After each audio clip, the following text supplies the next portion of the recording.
The New York Times is blasting, finally, they're getting around to blasting the Supreme Court for saying that you guys are responsible for Donald Trump's crime wave. Not my words, not theirs, of course. But the editorial board on yesterday, attacked the Supreme Court for enabling Donald Trump. This is what the Times editorial board wrote. Quote, "The Supreme Court deserves significant blame for this situation. In May, the court issued a decision expanding the president's authority to remove officials at independent agencies such as the National Labor Relations Board while carving out an exception for the Fed. Its independence, the justices said, remained intact. Yet the ruling was part of the court's emergency docket. This is also known as the shadow docket. And the justices included scant justification for the exception. And they note that this lacks a clear definitive standard. Here's what happened.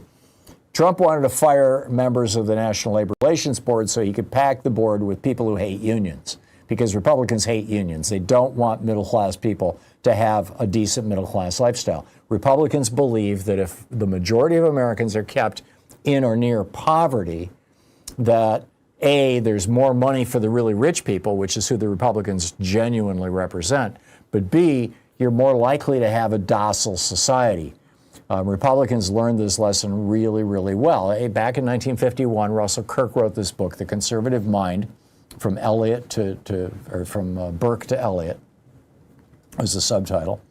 And in that book, Russell Kirk argued, now keep in mind, this was 1951, only about 35, maybe 40% of Americans were in the middle class in 1951. He argued that if the middle class ever got too large, that young people would no longer respect their elders, that women would no longer know their place in the home and the family and society, that black people would start to demand equal rights with white people, and that the consequence of this would be that society would go to hell. And nobody took him seriously at first. I mean, Barry Goldwater and William F. Buckley did, but pretty much everybody else just kind of laughed at Russell Kirk until the 60s. And then you had young men burning their draft cards, you had women burning their bras, you had black people burning cities, and all of a sudden the Republican Party went back to reading Russell Kirk's book, The Conservative Mind, which is to this day is referenced as the Bible of conservatism, and said, holy crap, he was right. We've got to cut back on this middle class thing, where women are demanding rights and black people are demanding rights and Hispanics are demanding rights and young people are demanding, rights, and holy cow, we can't have this. And so for 45 years now, since the election of Ronald Reagan in 1980, we have had this continual war against the American middle class. So Trump wanted to continue the war against the middle class because the main component of it was destroying the unions. When Reagan came into office, 2/3 of Americans had the equivalent of a good union job, a high wage and good benefits. That's because 1/3 of America was unionized, and those union jobs established the wage floor for another 1/3 of Americans. So basically 2/3 of us all had, when Reagan came into office in 1981, we're in the middle class. 45 years later here, now we're down to 45 to 47% of us being in the middle class, largely because of gutting unions. I mentioned this yesterday. Trump keeps saying, I'm doing tariffs to bring manufacturing back to America, which is, all well and good if you did them right. I mean, Trump is doing them stupidly, and that's just, so what he's saying is not what's going to happen. But the bottom line is that you can bring back all the manufacturing you want. But if you don't have unions, you're still going to have people working for $7.25 an hour in the factory, and you're not going to have a middle class. You're going to have the working poor. Just look at any red state that has not raised the minimum wage. I mean, the middle class has just collapsed in the red states, which seems to be just fine with the GOP because, as I said, that's the way they think it should be. They know. And by the way, there's truth to this. I mean, you look at the arc of history here. They know that when you have a large class of working poor, that you are more likely to have basically a stable social and political situation. because the working poor are relatively easily manipulated. They're not paying attention to politics. That's a luxury that people with spare time have. And if you're working 3 jobs, that's not, and so it's easy to basically fool them. I mean, this is what Fox do. This is their business model. And right-wing hate radio and all these right-wing websites and everything else. So Trump wanted to pack the National Labor Relations Board with more anti-union, middle-class hating people. And he got sued because you're supposed to have, a balance and all that kind of stuff. Went to the Supreme Court. The Supreme Court said, yeah, no problem. Trump can pack the board. He just can't pack the Fed. But they didn't do it as a decision. They didn't do it where they explained their reasoning. They did it on the shadow. And so now Trump is saying, hey, I can fire the Fed too. Even though the Supreme Court said the Fed is unique and you can't do this to the Fed. We'll let you do it to the NLRB, but not the Fed. Trump is like, I don't care. You guys didn't give me a real decision. There's no rationalization here. I mean, yeah, we can do this. We can take out the net effect of this is that the net consequence of this rather is that the New York Times editorial board is saying to the wannabe oligarchs on the Supreme Court, the most corrupt Supreme Court in American history, I might add, that you guys are blowing it. You guys on the Supreme Court, I mean, with all these shadow docket rulings that inevitably go in favor of Trump, but don't provide any actual legal basis for these decisions. It's just wrong. In addition to bringing you the Thom Hartmann Program here on Free Speech TV and Video Media Online, we also have a whole set of ways you can interact with us and tools you can use to spread the word about the importance of democracy and the threats to it in our republic. First, there's your daily homework. Sue Nethercutt puts together a daily email newsletter that has a link to every story I discuss on the air, so you can find my sources and you can share them with your friends. It's free and you can sign up at thomhartmann.com. Second, I publish my daily take every day over at the hartmannreport.com website. That's also free if you want the daily 5 days a week rant in your inbox. No ads either. Third, we have the podcasts. There's the free 1-hour version of our daily show that's advertising supported. You can find that wherever you get your podcasts normally. And then there's also the podcast of the entire 3-hour show with no advertisements, and that's available by subscription over at thomhartmann.com. So check them all out at thomhartmann.com and hartmannreport.com.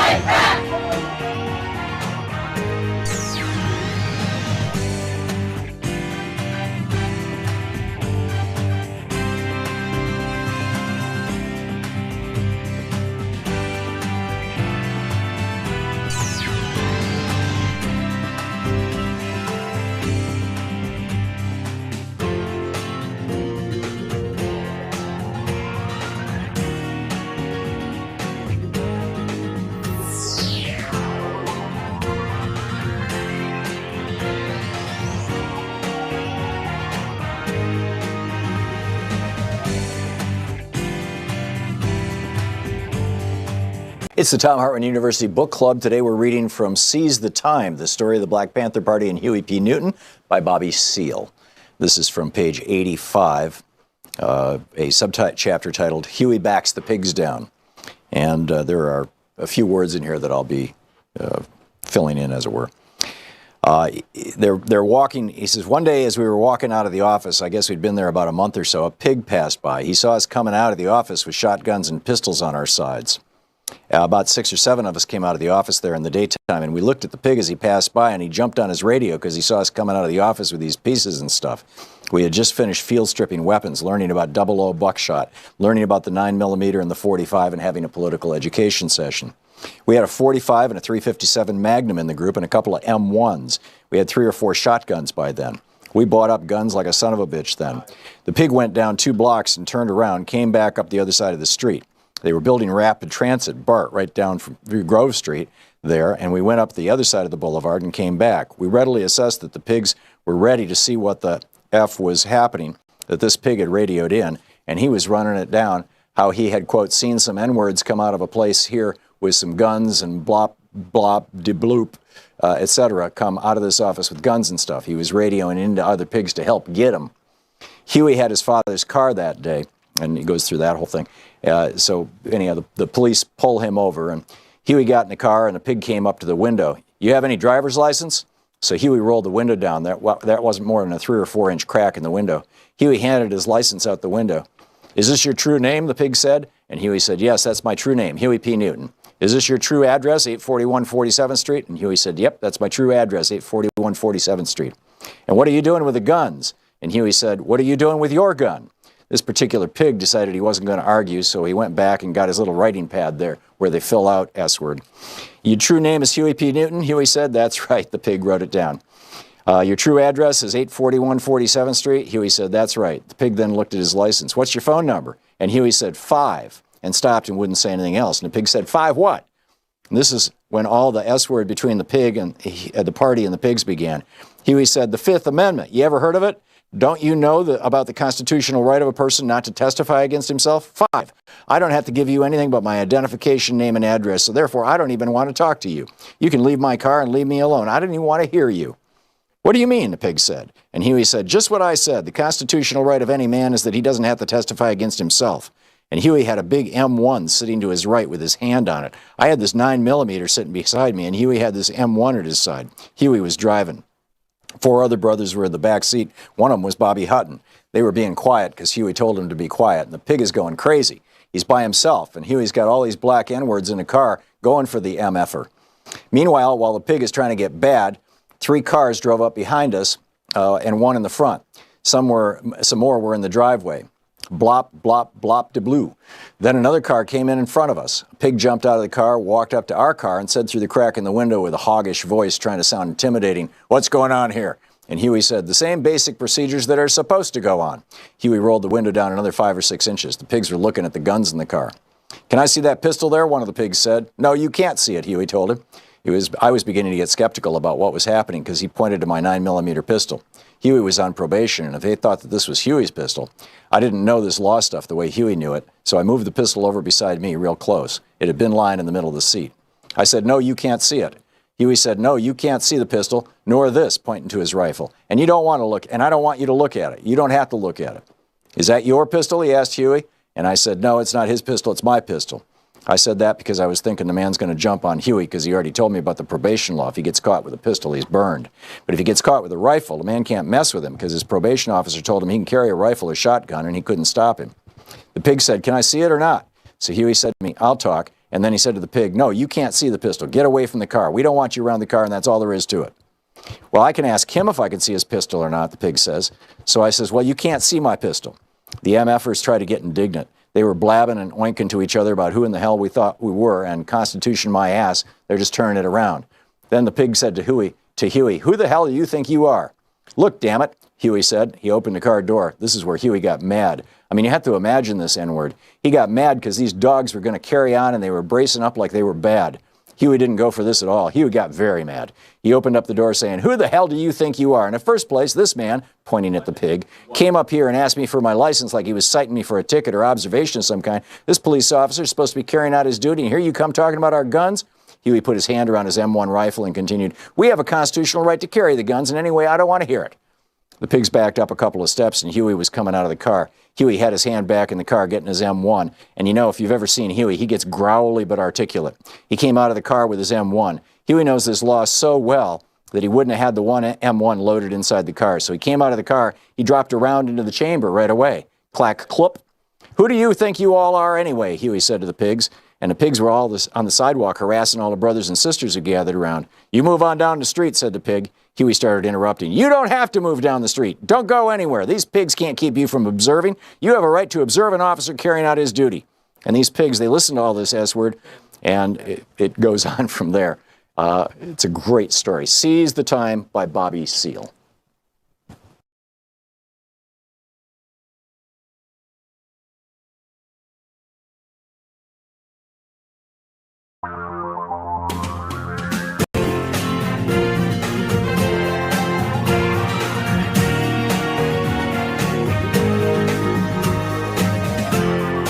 This is the Thom Hartmann Program. Hey, happy Monday. Does it feel like fall where you live? Boy, it's certainly getting that way here in the Pacific Northwest. We've got, Louise and I were out on a walk over the weekend, climbing a mountain in Forest Park, and plants are starting, the leaves are starting to die. I mean, it's like autumn is here. Oh my God. Which means Christmas is coming. So I guess, there's good news, right? Time to put up the lights? Well, not yet. Anyway, a lot to talk about today. Could Trump flip blue states red at gunpoint? Also, time to shut down the government, since we'd be funding a wannabe dictator. Also, massive protests in D.C. Garcia is now being deported to Eswatini. I didn't even know this country existed. I'm reluctant to admit ignorance, but hey. And beyond the booze at the U.S. Open, Trump's people have figured, also, in the second hour of the program, Trump's people have figured out how to screw old people. Yeah, seriously. You want to get benefits? You got to have a current driver's license. What happens if you're 100 years old and you can't drive? And Massie busts Mike Johson on Epstein. Why was Trump an informant to a hoax? And why is the Department of Justice, Pam Bondi, why is she protecting names of Epstein's funders, people who were sending money to Epstein? Also, it appears that Trump is trying to hand Moldova over to Putin. This is a country that's kind of on the border of, between Ukraine and Poland, if my recollection is correct. I'd have to look at a map, but it's in that neighborhood. And Hend Ayoub is going to be with us, growing up Palestinian in Israel, in her one-woman show. That'll be in the third hour of the program. And it's pretty astounding when a Supreme Court justice can't answer if Trump has any accountability. This looks like an assisted coup, and Amy Coney Barrett appears to be in on it. I'll tell you about all those things as we go through the 3 hours of the program today. To start out, though, could Donald Trump flip blue states red at gunpoint? This is a big deal. I mean, this is a really genuinely big deal. Last week, Donald Trump posted a stolen valor war meme on his failing Nazi-infested social media site, with the Bone Spurs draft dodger wearing a U.S. Army cavalry hat. And the slogan, which was basically appropriated from Apocalypse Now, "I love the smell of deportations in the morning," and then adding the threat. And again, outside of the Civil War, to the best of my knowledge, the President of the United States has never declared war on American city. This is literally, look in the dictionary. The definition of treason is levying war against the United States. This is what Trump said, quote, "Chicago is about to find out why it's called the Department of War." Now, Article 2, Section 4, if my recollection serves me correctly, says that if the president is convicted of treason, then he, his vice president, and his entire cabinet have to leave office. Are we there yet? Illinois Governor J.B. Pritzker replied on Blue Sky, quote, "The president of the United States is threatening to go to war with an American city. This is not a joke. This is not normal. Donald Trump isn't a strong man. He's a scared man. Illinois will not be intimidated by a wannabe dictator." So how could this play out? I think it's important to begin the conversation and planning for what appears to be Civil War 2.0 that Trump apparently is trying to incite.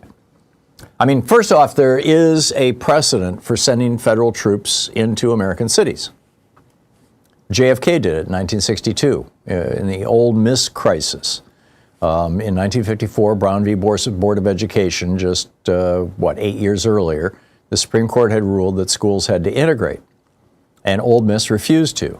And so Jack Kennedy, President Kennedy, sent the 503rd Military Police Battalion, the 108th Armored Cavalry Regiment, and soldiers from the 82nd and 101st Airborne Divisions down to Birmingham, Alabama, and said, "That's it.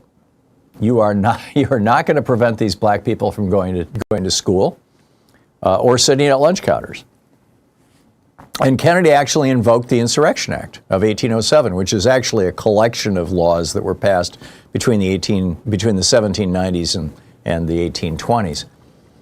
But particularly problematic is Section 253. Section 253 says that the president may, quote, suppress any insurrection, domestic violence, unlawful combination, or conspiracy in a state that opposes or obstructs the execution of the laws of the United States or impedes the course of justice under those laws. The Brennan Center points out this is so incredibly vague that basically the president could use the military against any two people who conspire to break federal law, even if they don't break federal law. So, and you add to that, back in 1827, the Supreme Court ruled that, quote, the authority to decide whether a crisis requiring the militia to be called out has arisen belongs exclusively to the president, and his decision is conclusive upon all other persons. So Trump may well, if he wants to invoke the Insurrection Act like Kennedy did, he may well have the power to do this, and the Supreme Court will almost certainly back him up. But Pritzker and Newsom have explicitly said that they believe that what this is really about is the 2026 elections, next year's midterm elections. Pritzker said, quote, voters should understand that Trump has other aims other than fighting crime. This is part of a plan to stop the elections in 2026 or, frankly, take control of those elections. Newsom said, quote, interestingly, we still have federalized National Guard assigned through Election Day. Is that a coincidence? Through Election Day? And the governors of 19 states issued a statement saying instead of actually addressing crime, Trump has cut federal funding for law enforcement and continues to politicize our military by trying to undermine the executive authority of governors as commanders-in-chief of their state's National Guard. Whether it's Illinois, Maryland, and New York, or some other state tomorrow, the president's threats and efforts to deploy a state's National Guard without the request and consent of that state's governor is an alarming abuse of power, ineffective, and undermines the mission of our service members, and they call for it to end. Now, taking this a step farther, Larry Krasner, who's the district attorney in Philadelphia, says, you send federal troops into our city and they break the law, our laws, state laws, local laws. Well, here's his exact quote. He says, let's be clear. If the National Guard comes to Philadelphia and commits crimes, they will be prosecuted locally and Donald Trump cannot pardon them. So how does this play out? I mean, Trump is already putting Texas National Guards people at the Great Lakes Naval Station in Illinois. So here you've got the soldiers from a Confederate state preparing to occupy a city in a northern Union state. And by the way, if they do this in a half a dozen blue cities around the country, in otherwise blue states, if they can suppress the vote in those blue cities, if they can prevent people from voting by locking down the cities, those states will turn red. If Chicago doesn't vote, Illinois becomes a red state. I mean, if Detroit doesn't vote, Michigan becomes a red state. If Philadelphia and Pittsburgh don't vote, Pennsylvania becomes a red state. And, it just goes on and on and on, right? If Los Angeles and San Francisco don't vote, California could become a red state. And Pritzker and Newsom are right. I mean, all of this is, along with extreme gerrymandering, appears to be part of a plan by Republicans to rig the 2026 elections, next fall's elections, next year from this fall, so the Democrats can't take back the House and begin the subpoena-based investigations of Trump's crimes from the Epstein era right up to murdering 11 presumed refugees in a boat off the coast of Venezuela. And meanwhile, Russia and Xi are pulling together all of our allies as Trump pisses them off. And, Trump is doing everything he can to ramp up tensions and provoke people in blue cities to violence, which he can then use to justify the Insurrection Act. So here we are. I mean, now is a critical time for all Americans to get educated about what's going on, to prepare for the eventuality of a totally locked down police state being imposed on multiple blue cities, particularly in states where if you don't count the urban vote, the state becomes a red state. Trump is trying to take down American democracy for good. This is not a drill. We need to organize, educate, call your representatives, and prepare to show up in the streets. I don't see an alternative. Do you? I'd love to hear your thoughts on this. I'll pick up your calls in just a couple of minutes. This is wild stuff. If you want to read more about it and get the hot links and everything, it's over at HartmannReport.com. It's titled, Could Trump Flip Blue States Red at Gunpoint? We'll be right back. This is the Thom Hartmann Program. Occupying the media 3 hours a day, 5 days a week right here. I'll be right back with you.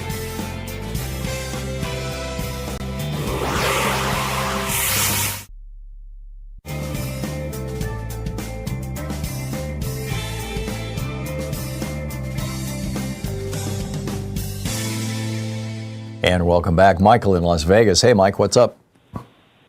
Yes, hey, Tom. There is kind of a little bit of fall in the air here in Vegas. It's going to be in the 60s as the week goes on at night. So, wow. Yeah, there's kind of a little bit of fall in the air. Yes, Tom, real quick, I know you're probably going to talk about this in the next hour, but I can't stand ESPN because they tried to hide Trump getting booed yesterday, and I'm a big college football fan, and Disney owns ESPN, and I think they own Fox Sports, so I'm probably going to be watching college football on CBS and NBC now. Mm-hmm. I mean, if those people were saying "Let's go, Brandon," they would have thought that it was kind of cute that would happen. Because you remember at the NASCAR thing, they showed the fans saying "Let's go, Brandon." Right. They panned the crowd and showed the signs and everything. Did you watch the game? Did they actually censor the boos? Because I saw clips of them online. I just don't know where they came from. Well, I was reading this morning on one of the lefty sites that I read a lot of. They said that ESPN tried to censor it, but it got through anyway because it was so loud. So I didn't actually see it. I'm not really a tennis fan, but yeah, that's what I read this morning. It's just sickening. Yeah, it'll be interesting to see the postmortem on that. Michael, thanks. Good to hear from you. Appreciate it. Don in Pittsburgh, Kansas. Hey, Don, what's up? Oh, well, I'm just watching this situation uneasily, like yourself. I think Chicago, the leadership of Pritzker is so good. Mm-hmm. He so understands what's going on so well, and he faces a heck of a problem. There's a lot of people with guns in Chicago who are very antisocial and won't like the look of the army occupying their streets. Mm-hmm. But it's essential that people maintain discipline, and this is going to be hard to do because there's a lot of people with views that range all over the place. Yeah. But you're giving good advice, and we need to be pushing this, and you've been doing a good job on that, throughout this crisis. And we're heading, that they realize that time is working against them. Yeah. In 5 years, they'd be that much weaker. Mm-hmm. Now they're maybe they're strong enough to pull this off. I don't know. And they got in 18 months they'll be that much weaker. Oh yes, they will. That's right. And unless they can rig the elections. Anything approaching a fair election will undo them, but that's hard to manage. Anyhow, you're like, I'm a Vietnam era person. I'm also from Michigan, like you, and lots of originally, and there's been lots of struggles, and struggle never ends. If you're going to have a decent society, struggle never ends. Well, there's always going to be a bunch of billionaires who, and fascists and white supremacists who are trying to ruin this country, basically. And right now they run the White House, sadly, and the House of Representatives. Yeah. All right, Don, thanks for the call. Good talking to you. Yeah, thank you. We'll be right back. It is 20 minutes past the hour. Stay with us. I'll be back with you in 60 seconds.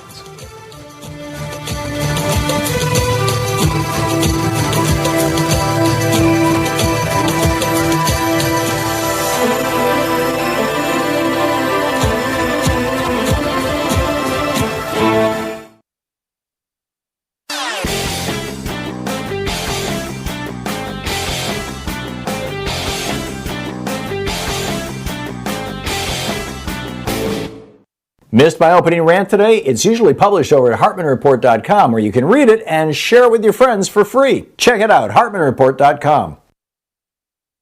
You know, corporate raiders, when they acquire a company, basically strip it down. They take everything of value out of it, put it in their own pockets, leave just a husk of a company. I watched, Bain Capital do this with Clear Channel. In fact, they just ran it into bankruptcy, and they run off with all the cash. Well, that's what Donald Trump is doing to America right now. He's basically behaving like a corporate raider, taking, all the assets of this company and handing as many of them as possible off to billionaires and shutting down programs that benefit average working class people.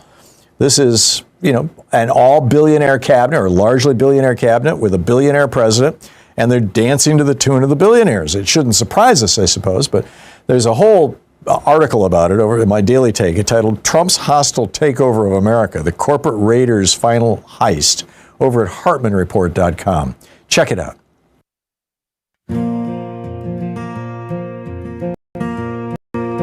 A meme turns into marching boots. Helicopters hover while the city roots. Ballots in the crosshairs, freedom on the line. History's repeating, one more warning sign. Could Trump flip blue states red at gunpoint? Could he turn our votes into a crime? When soldiers guard the ballot box, democracy's running out of time. Governors shouting, we will not obey, but federal power doesn't walk away. Is this about safety or silencing the vote?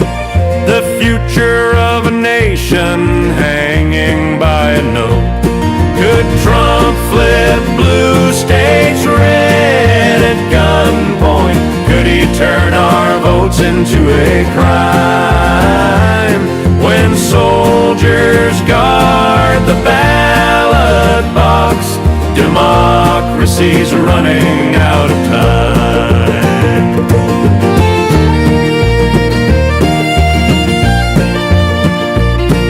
23 minutes past the hour. Stop acting like this is normal, writes Ezra Klein over at the New York Times. I'm sort of a wishy-washy fan of Ezra Klein's. I mean, from time to time he's basically reinventing neoliberalism, with this whole abundance agenda and all this kind of nonsense.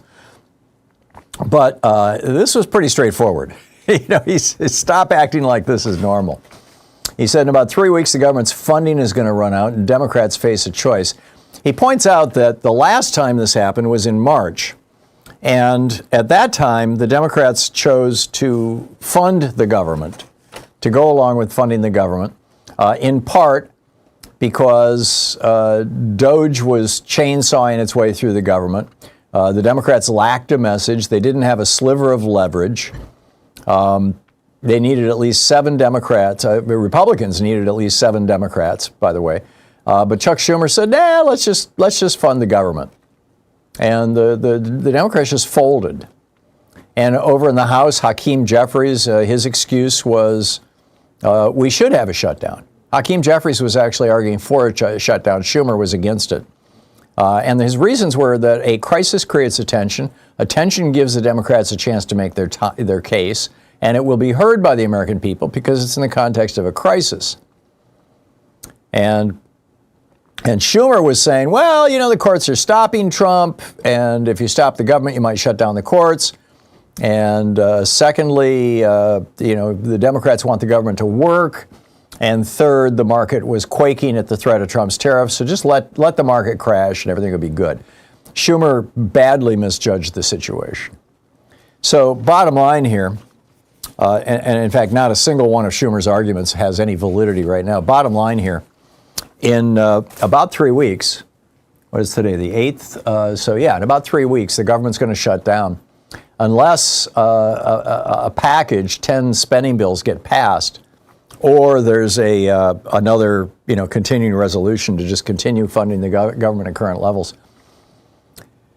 Republicans theoretically, they control the House and Senate. They can theoretically say, fine, no problem. We'll just go along with this.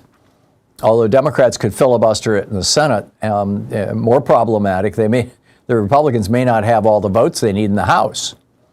So we'll see how this plays out. But I am hopeful, extremely hopeful, that this time the Democrats are going to play hardball. They're not just going to let Trump get away with it. They're not just going to go along to get along. They're not going to say, well, we don't want to take the blame. Hopefully they're growing a spine. They're looking at who's the political superstar right now? Bernie Sanders with his Fighting Oligarchy tour. He's drawing 20, 30, 40,000 people to his events in red states, in red cities. I mean, it's just doing spectacular. Democrats need to be paying attention to their progressives. Democrats, in fact, and I've been saying this for a long time, I should probably write an op-ed about it. Democrats need to rebrand themselves as the party of FDR and LBJ. They just need to come right out and say it. We are the party of FDR and LBJ, of the New Deal and the Great Society, and we want to continue those programs. You're listening to the Thom Hartmann Program. Call 202-808-9925. Meanwhile, the Trump administration wants to deport Kilmar Abrego Garcia to Africa. And Trump was at the U.S. Open. I have an amazing story about that for you, and I'll pick up your calls. Stay with us.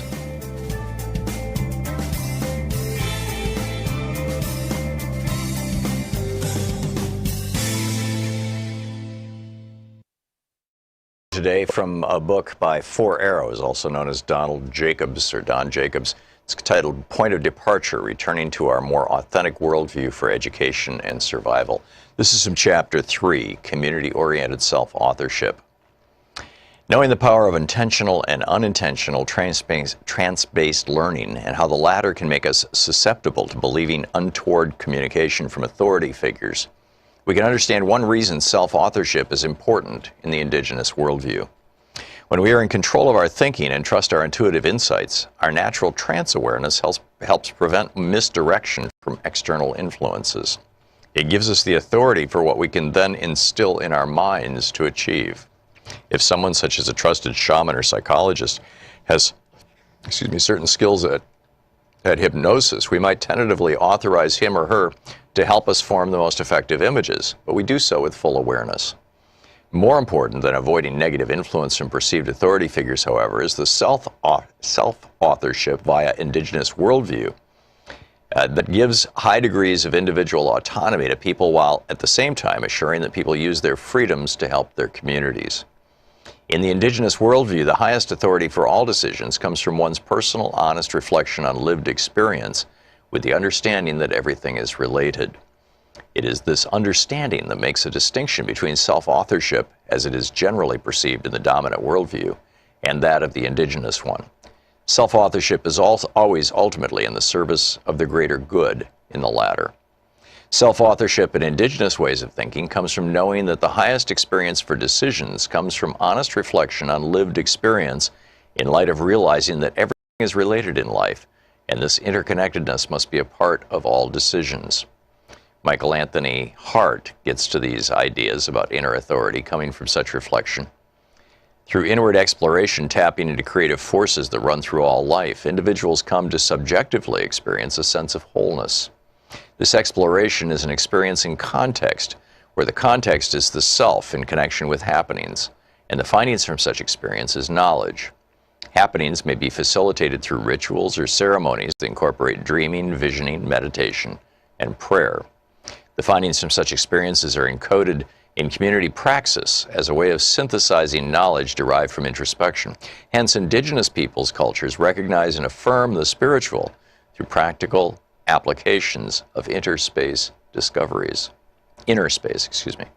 Such a holistic understanding of accessing, trusting, and exercising our inner authority is the source of the creativity and knowledge synthesis we need for addressing our global problems. While Ehrman refers to this inner authority with the Cree term mamatawisin, which is the capacity to tap the creative life forces of the inner space by the use of all the faculties that consume our being. It is to exercise inwardness. This understanding is missing from our dominant worldview, where objective-based outward exploration is sought for guidance rather than introspective knowledge development. Dependence on external authority is the rule in spite of the call to question authority that has always resonated on the fringes. Under the dominant worldview, obedience trumps community-oriented self-authorship.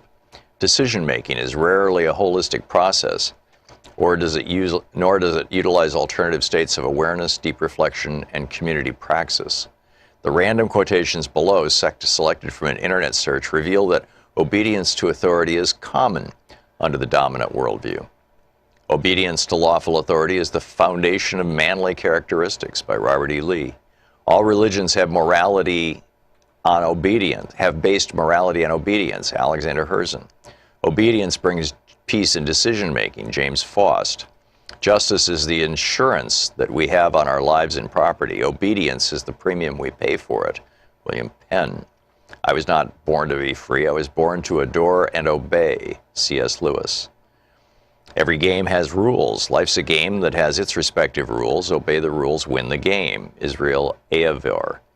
A wolf cannot have more than one head, or it tears itself apart, Con Iggulden. From a social dissident on the fringe, Noam Chomsky wrote, any dictator would admire the uniformity and obedience of the U.S. media. From an indigenous-raised Lakota, Oyesa, the American Indian was an individualist in religion as in war. Reliance on external authority is not only the bedrock of choices in mainstream society and the main approach to moral development, but it also gives guides jurisprudence and conflict resolution. Authorized punishment or revenge is a primary goal for wrongdoing. Under indigenous worldview, bringing offenders back into community via affected members of the community is the goal. This relational approach expands the circle of land and seeks input from the wide circle of relevant people. Spiritual resources are employed via prayer or song, and subjectivity is as important as objectivity.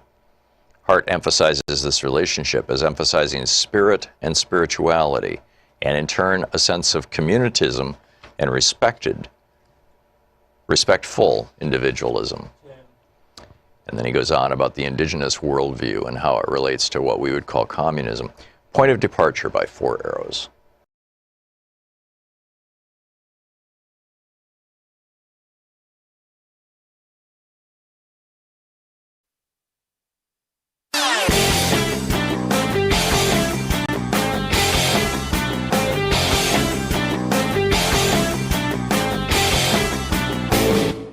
Did you know that every weekday we send out an email before the show giving you all the topics coming up so you can be fully informed and ready to interact with our program? Or that after the show we send out Sue's Stack, a list of every topic I've discussed along with clickable hot links to every source of information I've shared with you on the air? It's all completely free and available over at thom.tv, THOM.tv. Check it out.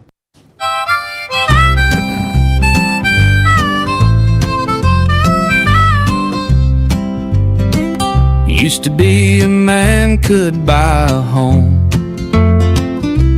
working hard, building life on his own. Now the price tags climb, the rents don't stop, while Wall Street sharks buy up every block. They say it's the market, they say it's fair, but homes weren't meant for hedge funds to share. They buy them up, they drive up the cost, and working folks are the ones getting lost. The real killers of the American dream ain't in the alleys, ain't in your streets, they're in boardrooms, making their bets, turning homes into corporate assets. 35 minutes past the hour. Welcome back. Just a heads up, The Guardian, theguardian.com this morning published a piece by David Smith that quotes me rather extensively, which is kind of sweet. Thom Hartmann, a political analyst and author of the upcoming book, The Last American President, They're quoting me saying basically 5 or 6 Republicans in the House and 2 or 3 or 4 in the Senate could basically shut down Trump's insanity. And, I'm hopeful it will get there. And then here's another quote. Democrats are desperate for somebody who can reclaim the mantle of Franklin Roosevelt and Lyndon Johnson. Those were 2 presidents, 2 Democratic politicians who did not take crap from anybody. They were famous for getting stuff done over the loud objections of even people in their own party. And both of them were called dictators by Republicans loudly and frequently. So, interesting. The federal government, the Trump administration says now that they are going to deport Kilmar Abrego Garcia to Eswatini. I confess I did not know this country even existed until a few weeks ago when I first saw, reports in the media that they were thinking about sending deportees there. Incredible. Eswatini's government spokesman told the Associated Press on Saturday they had received no communication regarding Abrego Garcia's transfer there. He has an American wife. He has 3 American children. He's requesting asylum in the United States, and he's eligible for it, actually. But you think Trump is going to do this? And finally, Trump, went to the U.S. Open, this big tennis match over the weekend. And of course, the U.S. Open reached out to all the news media, well, not of course, but stupidly, and said, please don't publicize the booze, which of course got everybody going, booze? But I think what's important to note is that the 26th woman to publicly accuse Donald Trump of sexual misconduct or rape, the 26th one, says that he attacked her outside the bathroom of his VIP box at the U.S. Open tennis tournament in New York in 1997. This is from The Guardian. She accused Trump of forcing his tongue down her throat, touching her all over her body, and holding her in a grip from which she could not escape while ignoring her pleas to stop.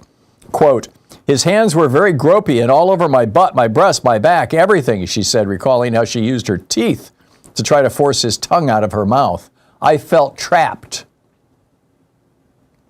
She has shared her account, and her friends have corroborated it, by the way.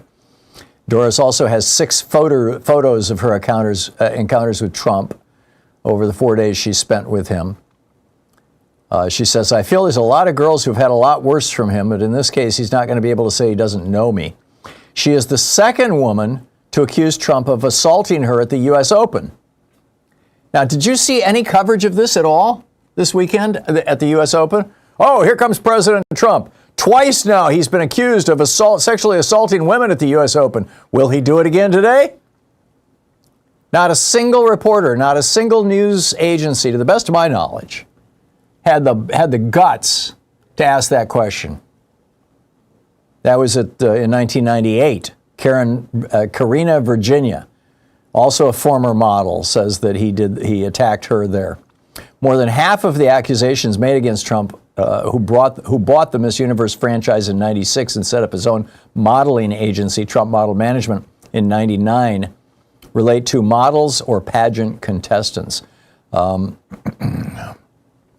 talking about these various women. Doris, the woman who said that he assaulted her outside the bathroom at the U.S. Open, says that her boyfriend was just a few feet away, Jason Bin. Karen Johnson, a former dancer, claimed that she was, quote, grabbed and pulled behind a tapestry by Trump during a New Year's Eve party at Mar-a-Lago, where he allegedly groped and forcibly kissed her. In a similarity with Doris's allegation, Johnson alleged the assault happened just out of sight of other guests, including her husband, while she was on her way to the bathroom.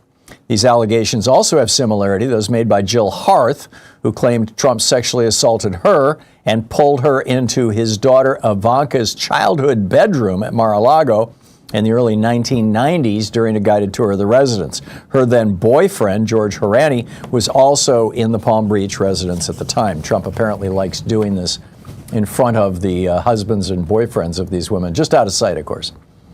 The journalist Natasha Stoyanov also alleges she was assaulted in a room at Mar-a-Lago with people close by. She was supposed to interview Trump about the first year of his marriage to Melania, who was pregnant at the time with Barron. She said, within seconds, he was pushing me against the wall and forcing his tongue down my throat. So much for germaphobe, right? In January, Summer Zervos, the apprentice contestant, accused Trump of forcibly kissing her and groping her breasts. And then there's another one. This is Jessica Leeds. She said that in the late 70s, she was a traveling businesswoman. She sat behind Trump, who she'd never met before, in the first-class cabin of a flight to New York. She said that about 5 minutes after takeoff, Trump lifted the armrest, grabbed her breasts, and tried to put his hand up her skirt. She said, quote, his hands were everywhere, describing them as, quote, like an octopus, which is exactly how Doris described her alleged encounter with Trump. Quote, it felt like there were tentacles on me and I couldn't rip off. I was trying to get his arms off me and they would not come off because I wasn't strong enough. She said she felt like I was suffocating. Quote, it was like his arms were moving so fast, it was like he had 8. You just picture those suction cups on an octopus and they're stuck on you, you're trapped. That's how I felt. So again, did you see or hear any reporters at the U.S. Open note that this is an event where twice now credible women have made credible allegations in public that Donald Trump tried to attack or rape or sexually assault them at the U.S. Open? I haven't heard a word. So, what's on your mind today? Mike in Madison, Wisconsin. Hey, Mike, what's up? Well, Tom, I see over the weekend that not only did Trump end the Consumer Financial Protection Agency, which saved consumers $30 billion, but now he has rescinded all Biden-era protections for consumers from high bank draft fees by banks, and he reversed Biden-era protections from high fees for canceling consumer subscriptions they no longer wanted. Exactly. Also, he eliminated the Biden-era flight delay refund rule for consumers over the weekend. Yep. Yeah, which should be no surprise since the guy he put in charge of the FAA used to be a lobbyist for the airlines. Every single one of these cases, Mike, I would predict, if you do any digging into it, was the result of a lobbyist, shoving money in Trump's direction. Why aren't Republicans working for working Americans? Because they never worked for working Americans. That's the point. I mean, literally never. Not since Reconstruction. That's the point. They don't care about Americans like us, people who are trying to live. No, they don't. They only care about the fat cats, the billionaires, the people who keep them in power and maintain their luxurious lifestyle, the people who buy them RVs and send their kids to private schools and buy homes for their mothers, and like Clarence Thomas was corrupted by a billionaire. And the people who take them on expensive junkets to Europe, like Sam Alito, the people who give them millions of dollars to publish their book, like Amy Coney Barrett, the people who give $10 million to John Roberts' wife. These people are just out for themselves, period. Mike, thank you. Thanks for summarizing that. That was, I should have had that summary in the news summary today. That was great stuff. I appreciate it. And I've seen all those articles. You're spot on. Mike, thank you. Stanley in Hilliard, Florida. Hey, Stanley, what's on your mind today? How you doing? Can you hear me? I can. Okay. I've sat and racked my brain trying to figure out why is he doing the things he's doing, the blowing up of the boat, the attacking the cities and everything.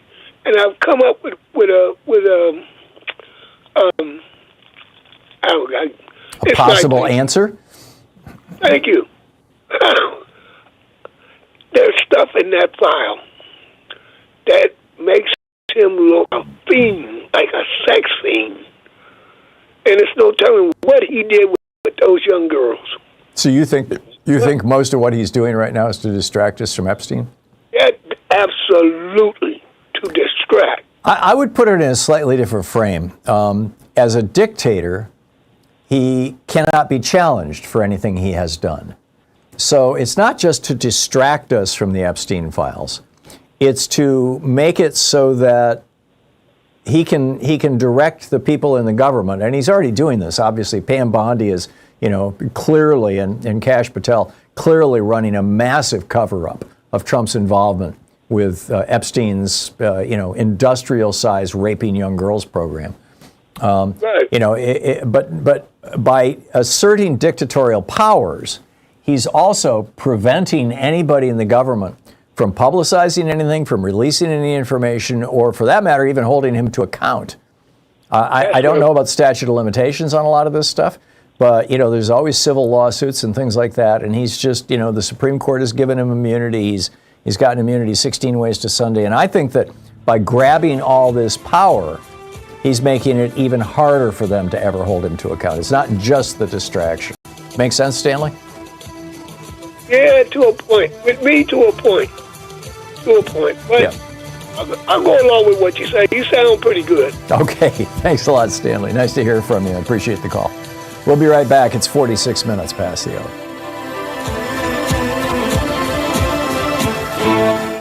You're listening to Thom Hartmann. Visit thomhartmann.com for audio and video archives. Defending America from the weapons of mass deception. I'll be right back with more of your calls in just a moment.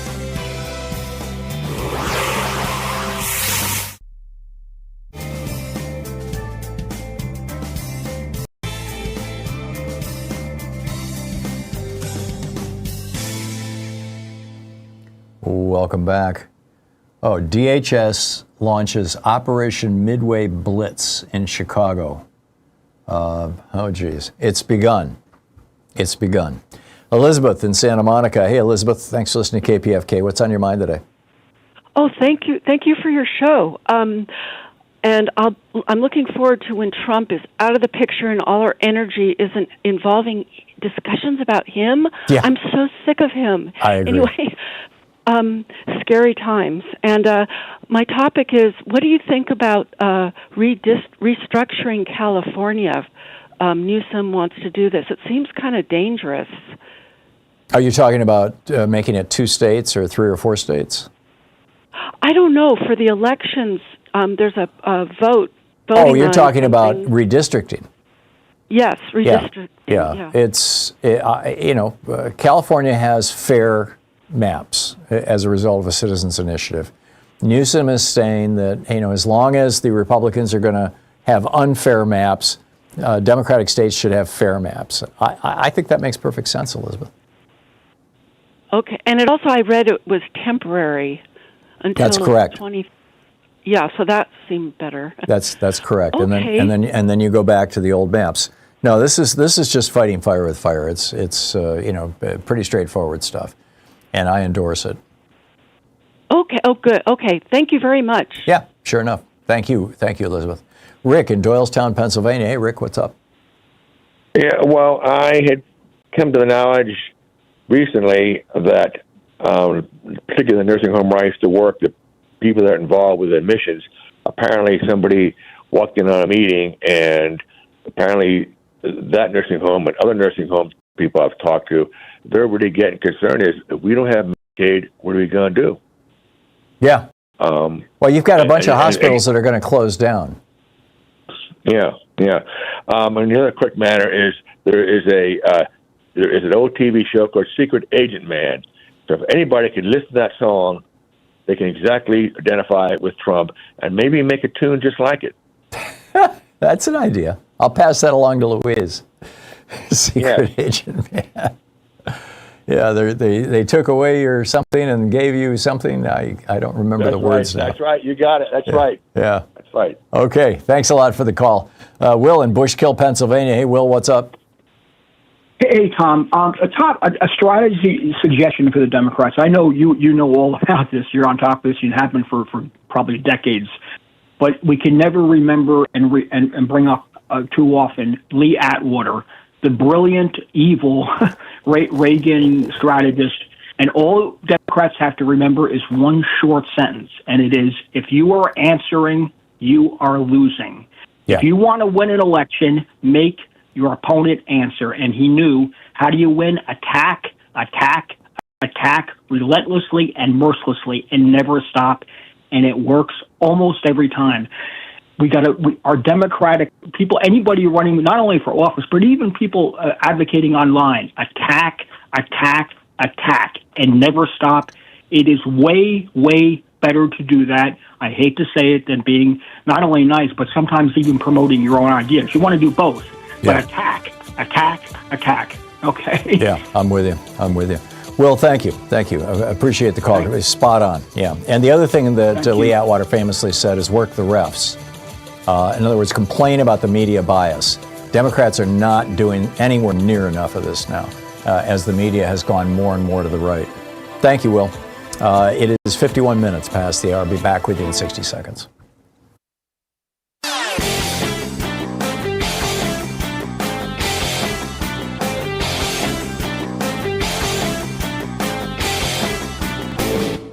Hey, thanks so much for sharing our program and for reaching out to our stations and sponsors and letting them know that you're listening. It really means a lot to us.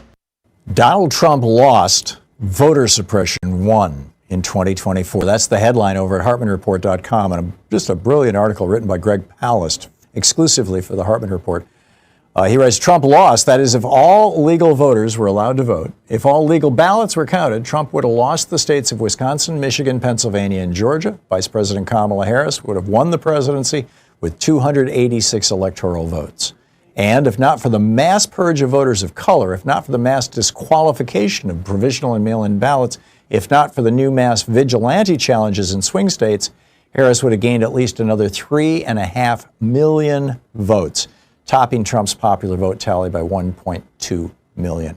Greg brings us the numbers. He lays it out. You can read it over at HartmannReport.com. Absolutely free. It's titled Trump Lost, Vote Suppression Won at HartmannReport.com. Check it out.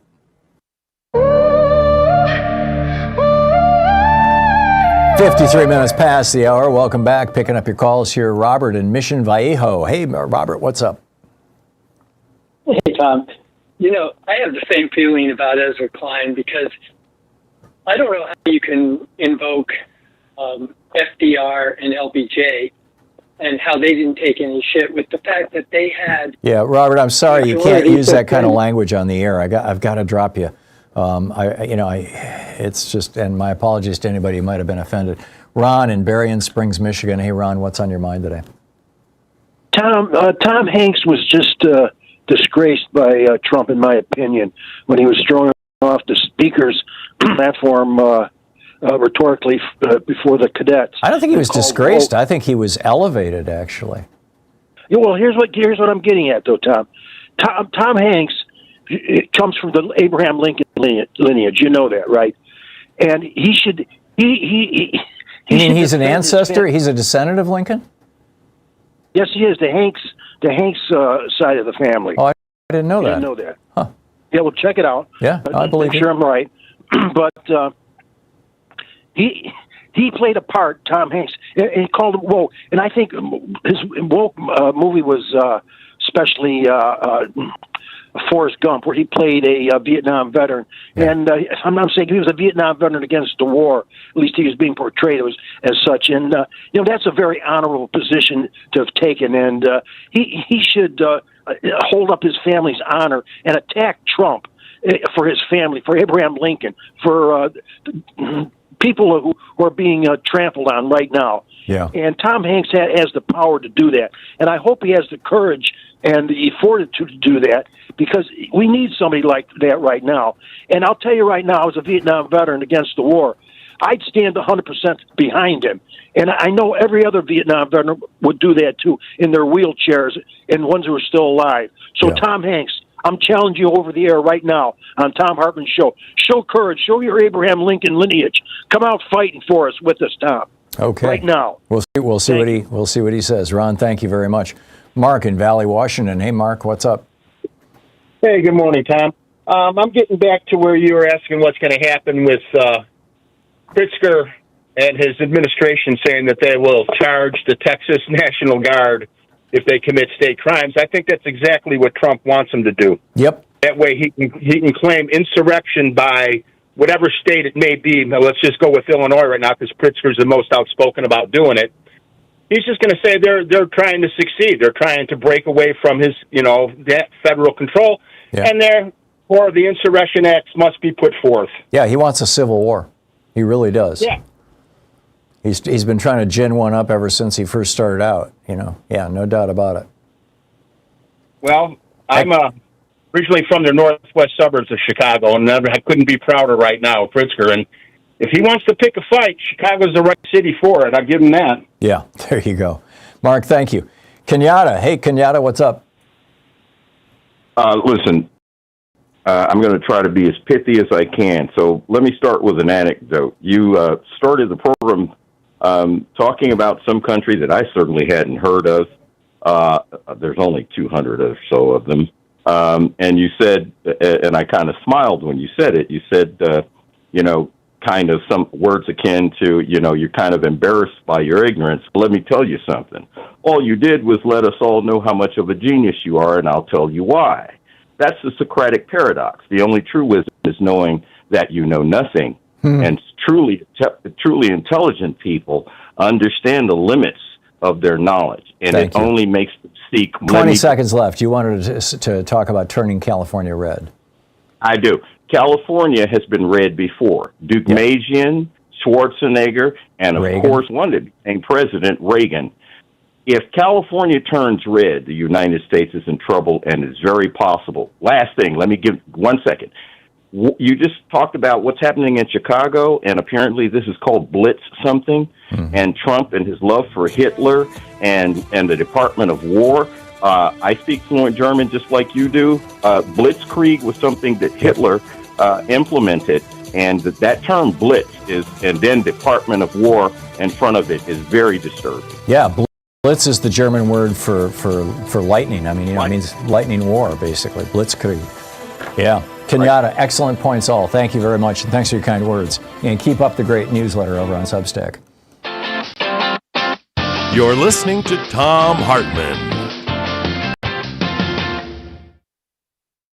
In addition to bringing you the Thom Hartmann Program here on Free Speech TV and Video Media Online, we also have a whole set of ways you can interact with us and tools you can use to spread the word about the importance of democracy and the threats to it in our republic.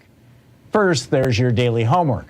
Sue Nethercutt puts together a daily email newsletter that has a link to every story I discuss on the air, so you can find my sources and you can share them with your friends. It's free, and you can sign up at thomhartmann.com. Second, I publish my daily take every day over at the hartmannreport.com website. That's also free if you want the daily 5 days a week rant in your inbox. No ads either. Third, we have the podcasts. There's the free 1-hour version of our daily show that's advertising supported. You can find that wherever you get your podcasts normally. And then there's also the podcast of the entire 3-hour show with no advertisements, and that's available by subscription over at thomhartmann.com. So check them all out at thomhartmann.com and hartmannreport.com.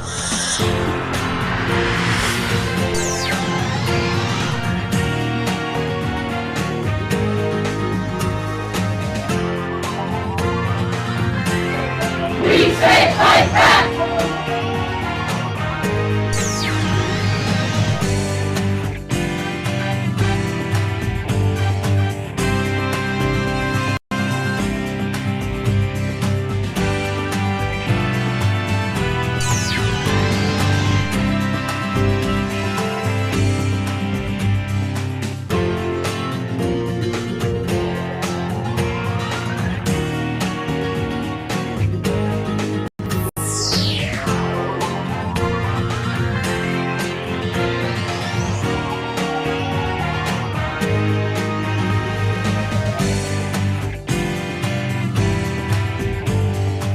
Our book today in the Thom Hartmann Book Club is Stolen Focus by Johann Hari.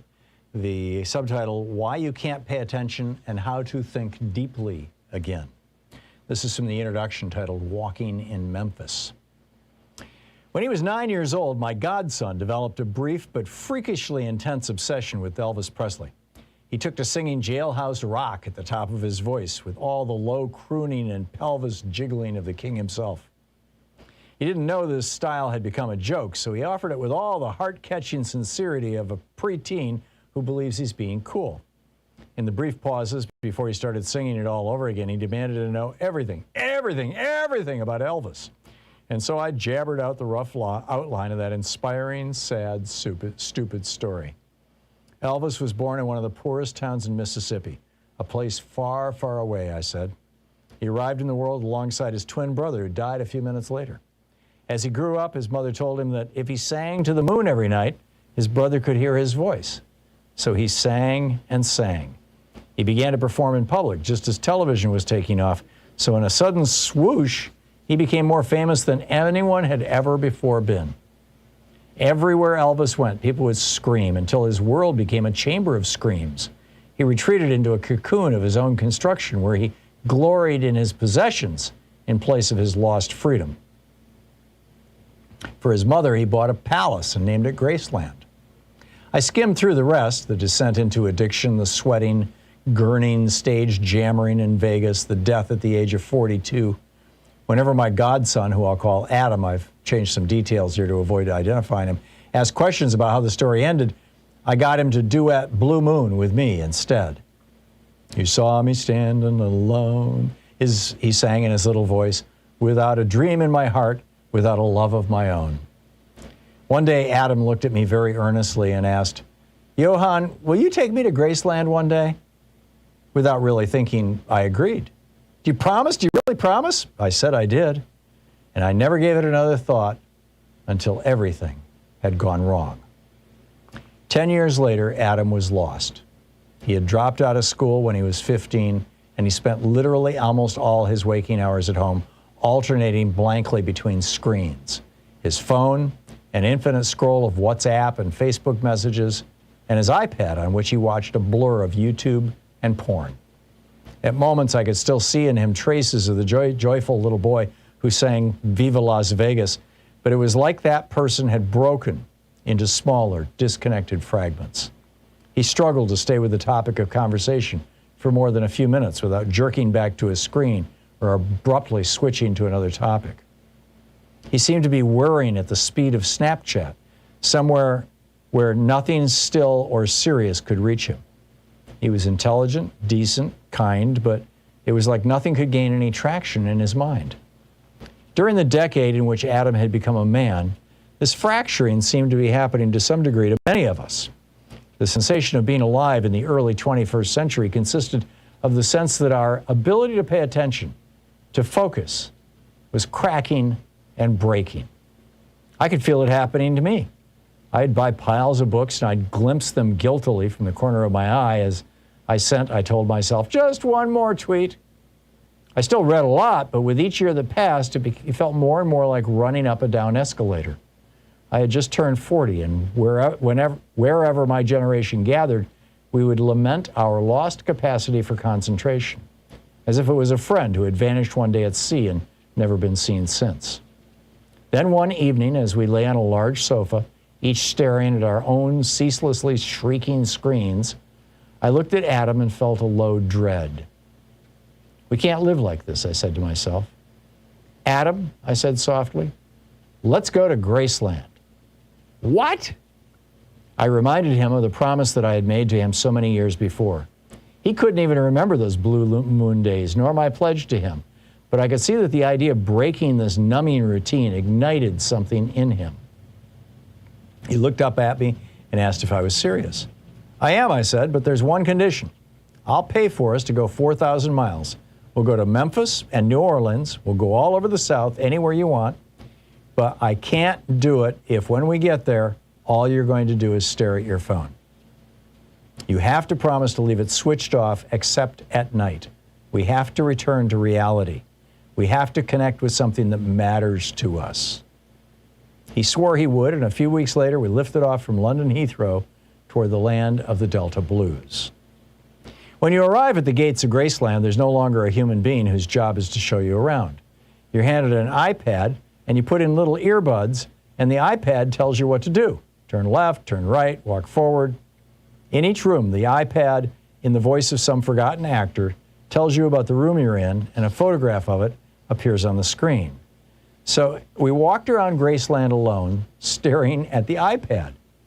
We were surrounded by Canadians and Koreans and the whole United Nations of blank-faced people looking down, seeing nothing around them. I watched them as they walk, feeling more and more tense. Occasionally, somebody would look away from the iPad, and I felt a flicker of hope, and I'd try to make eye contact with them to shrug, to say, hey, we're the only ones looking around. We're the ones who traveled thousands of miles. The book Stolen Focus by Johann Hari.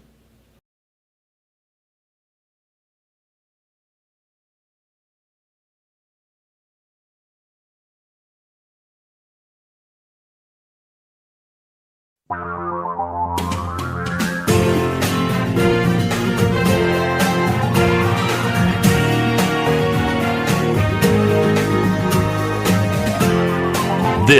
is the Thom Hartmann Program. Hey, welcome to the second hour of our program. So Margaret Swoboda seems to be the test case. The Trump administration trying to figure out how to screw people who are on Social Security or Medicare or on federal pensions. In this case, it was a federal pension. She had been a government employee for her entire life, as was her husband. And so she gets $2,400 a month in federal pensions. And on June 2nd, she got a letter from the U.S. Office of Personnel Management. Now, that's Russell Vought's organization, V-O-U-G-H-T, I think it is, whatever it is. And he's the guy who was the principal author of Project 2025.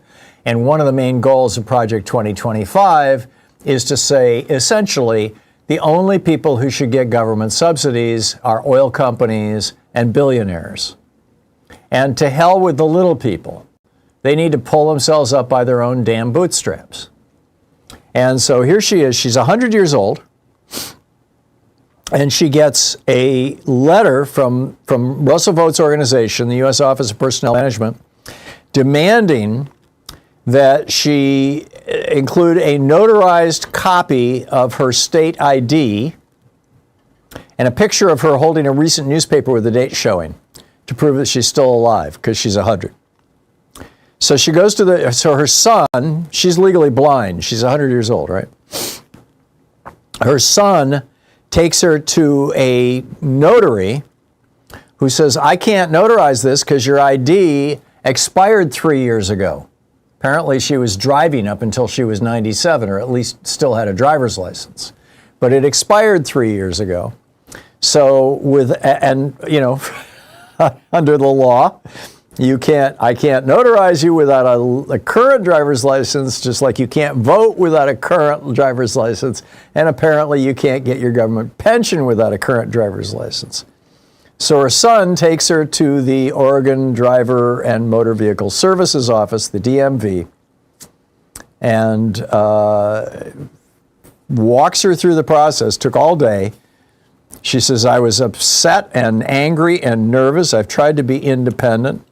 She hasn't been paid. I mean, she hasn't been able to pay her rent, right? She's not getting her federal pension because she didn't send the form back. And here she is. She said that her son said, I think my mother has been doged. You know, Bill Shackelford, the president of the Retired Federal Employees Association, said, we know Doge employees have gotten into agency record systems and done some unusual things with the information. My personal opinion, I have nothing to back it up, is that she's been doged. She said, I'm interested in knowing how many people have had their checks withheld. I'm not at the top of the game, but I have my son. I can't imagine people who are truly disabled having to go through this. It's a 100-year-old woman. And of course, she's going to have the same problem if she wants to vote, which is the whole point. Trump does not, and the Trump administration and Republicans in general don't want people on Social Security and Medicare to vote because, hey, Republicans are committed to destroying Social Security and Medicare, and anybody who's paying a little bit of attention knows that, and therefore probably wouldn't vote for them. Meanwhile, Thomas Massie is calling out Mike Johson, Little Mike, the Speaker of the House. I'm not making fun of small people. This is how he is frequently referred to in Washington, D.C., just like, little Marco. I'm frankly not sure how tall he is, but I'm not biased against short people. But anyway, George Stephanopoulos asked Congressman Massie, Tom Massie, who is the Republican from Kentucky, who is joining with Ro Khanna and Marjorie Taylor Greene and all the Democrats in signing this discharge petition demanding that all the Epstein files come out. Well, a couple of days ago, Mike Johson said, well, we can't release these files, or implied. He said Trump was an FBI informant on Epstein. And the implication, of course, was that's why we can't release the files because, hey, they're FBI informant files, and you never want to dox an FBI informant. Of course, we all know who Donald Trump is and where he lives, right?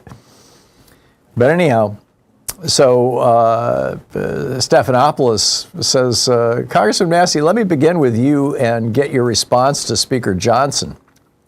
And Massie just lays it out. He said, if it's a hoax, why was Donald Trump an informant to a hoax? Interesting question. And so now Speaker Johnson, now Mike Johson is saying, well, I didn't mean that he was actually an informant. I just meant he was friendly with the FBI, or he was cooperating, or he was helping, or some other, what's the exact word? I guess we don't even have it. He says the lawyers, he was helpful.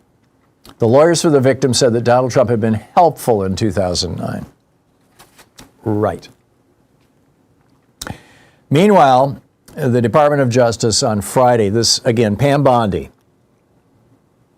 our Attorney General, is going before a federal judge and saying that two people, right after NBC News broke the story that, now this is back years ago, right after the story broke that Epstein had gotten this sweetheart deal, two people wired money to Epstein. One was Epstein wired money to these two people. One was $100,000, the other was $250,000. Now, was this Alex Acosta? We don't know. Was this Alan Dershowitz, the guy who kind of helped organize this whole thing? Don't know. Was this one of the women who was making accusations against him along with an NDA or something? Nobody knows. But inquiring minds would like to know, and NBC has filed a Freedom of Information filing asking the judge in the case to unseal the names of these two associates who in 2018 received massive payments from Jeffrey Epstein. Who were they? What were they being paid for? And Pam Bondi is going to court to say, no, we don't want to reveal these names. The cover-up continues. I mean, there's just no other way to describe it than the cover-up continues. And finally, Donald Trump, I've been saying for years now that, in my opinion, Donald Trump is either an agent of or is being blackmailed by or paid off by Vladimir Putin. And, we had Craig Unger on the program a while ago, and he was talking about, Putin's relationship with Russia or Trump's relationship with Russia goes back to the 1980s, the mid-1980s, when his then wife, Ivana, whose father was an informant for the KGB, helped organize, a vacation for them in Russia where the KGB took them under their wing through Intourist, which is the KGB front. Louise and I visited Russia once back when it was the Soviet Union, and stayed we went to Moscow. We stayed in a cheesy Intourist hotel. We had the experience too. But anyhow, Trump went over there, and they just wined and dined him. I mean, we didn't get that. We were just tourists. But they wined and dined him and showed him around, and he came back from that I think it was 1984. I could be wrong on the year. You can look it up. But he came back from that trip and bought full-page ads or large ads in the Washington Post, the New York Times, and I believe the San Francisco Chronicle. It was a third paper. It might have been the LA Times. Saying that the United States need to pull out of NATO, that we're being screwed by NATO, that we should stop our treaties with Japan. I mean, all stuff that Putin wanted, or that the KGB wanted. At that time, it was Khrushchev, or who I don't know who was in charge of Russia in the 80s. I believe it was Khrushchev. But anyhow, Trump was like advocating Russian, talking points back then. And they were having champagne in Moscow. I mean, literally. Those are the reports. So now we've got this little country, it's called Moldova, And Moldova is like right next to Ukraine. And Moldova is a democratic nation, small d democratic nation, and they've got an election coming up. And the United States had a program that was well funded to counter Russian lies and disinformation. If the Russians posted something on Facebook that was a lie, saying, oh, the guy who, the small d Democrat who's running for president in Moldova is actually, sniffing glue or something, then, the United States would run things parallel to that saying, no, he's not, that's a Russian lie. Well, Trump defunded that program. Trump and Musk defunded that program this year. So we are no longer fighting back against Russian disinformation campaigns in third countries, specifically Moldova. We have slashed financial support for democracy there. We have basically ended it, and we have ended all of our digital efforts, our online efforts, to deal with Russian fake posts, videos, entire websites, TikTok, Telegram, Facebook, Instagram, and YouTube.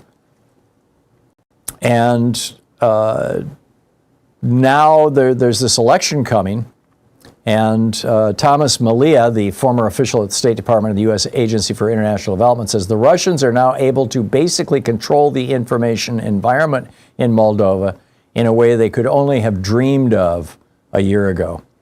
And the Russians are making all kinds of, they've got this wild, Maya Sandu's is the small d Democrat who's running for president of Moldova, and they're saying that she's a celebrity sperm purchaser. All right, this is the latest slur. And, somebody called earlier and said, Lee Atwater once said, once you're explaining, you're losing. Yep. So in addition to cutting foreign assistance, the administration has decimated other instruments of American influence like Radio Free Europe and Voice of America. Malia says this kind of reckless, wanton destruction of all elements of America's soft power is clearly leaving the field vacant for others to rush in unopposed. Gee, you think? And then the Stimson Center, this says Moldova, which borders Ukraine, is, quote, a testing ground for hybrid warfare operations that are likely to shape similar efforts all across Europe. And we're seeing this right now. We're seeing Russian propaganda in Italy, in Spain, in the United Kingdom, in Sweden, all over. This is the Thom Hartmann Program. 18 minutes past the hour. So Amy Coney Barrett can't tell you if Trump has the right to do anything he wants as president. I'll tell you about that, and I'll pick up your calls right after this.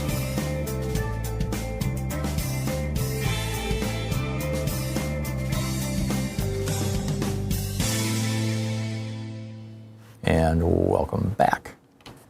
And let's see here. Dave in Federal Way, Washington. Hey, Dave, what's on your mind today? Hey, not too much, Tom. Look, last week you said something that was really important. You said that you believe that this ban, gun ban for transgender people that the Republicans are pushing is more about a database of transgender people. Yeah. All right, than it is a weapons gun. And see, that is very, very important because, frankly, this is my problem with the Republican Party. It's not just with Donald Trump. This Republican Party is essentially a nationalist socialist party. And nobody wants to believe that. Everyone's like, well, wait a minute, my Uncle Claude, he's a Trumper, he's certainly not a Nazi. No, but look, Michael Radford in the movie 1984, he got it wrong. In 1984, he showed everything like it was a conspiracy. This is not how it happens. A shadowy group of people don't seize control just because of a conspiracy. It happens gradually. And it happens out in the open. Yes, it happens out there. It happens through elections. It happens with a veneer of legitimacy. Yep. And it comes down to the people of the country for various reasons. I think most importantly, in my opinion, it's economic reasons, veer towards authoritarianism. And if that country has a huge industrial base, it more than likely, I believe, will ultimately manifest in nationalist socialism. But I want to highlight this interview with Joseph Ladapo. He's a man of color. He's the Surgeon General of Florida. Okay? And this is how insidious this stuff is. He was being interviewed by Jay Tapper. Now, I know Jay Tapper is persona non grata because of what he did to Joe Biden. I mean, amongst liberals. Let's have one thing I like. I think Jake Tapper is a conservative, and he is right for all of us to see. He is like contending with these changes. He's kind of a John McCain conservative, I'm guessing. Well, right, and he's wrestling with it, in front of all of us, in my opinion. And he mentioned to Joseph Ladapo, who's the Surgeon General, first he said, what about children that are immunocompromised that need other children to be vaccinated? All right, Ladapo was irritated by that, but he handled it quite well. He said, look, that's unfortunate, but, people have a right to privacy. Parents have a right to choose. And then Jake Tapper asked, what about your children? And then that's when Ladapo went off the rails. He said, this is what you people do. This is what you guys do. Okay, this isn't about my children and all this other stuff, right? And in other words, he's vaccinated his own children. Well, and it drives Trumpers crazy and MAGA crazy, and here's why it's important. Bob Kennedy has vaccinated his kids. He told me that on this program. Right. And in our society, like I live in Washington, there's MAGA here, just like you live in Oregon. They're particularly virulent form of MAGA. And here's the thing. We cannot, California, Washington, Oregon, Hawaii, all right, we cannot continue because we have an epistemic crisis like the North and the South did. Look, we cannot continue to go in a different direction on all these important things with the rest of America. All right, because look, what you would have to have is you would have to have visa checkpoints, just like between two different countries, to make sure people are vaccinated. And it wouldn't be any sort of offensive thing. It would be just the way it works between two nations. Yeah, although it becomes a real mess anytime you walk through an airport. Yeah. And this is, what we're dealing with in this country. It's not good. Yeah, I'm with you. Dave, thanks for the call. We'll be right back.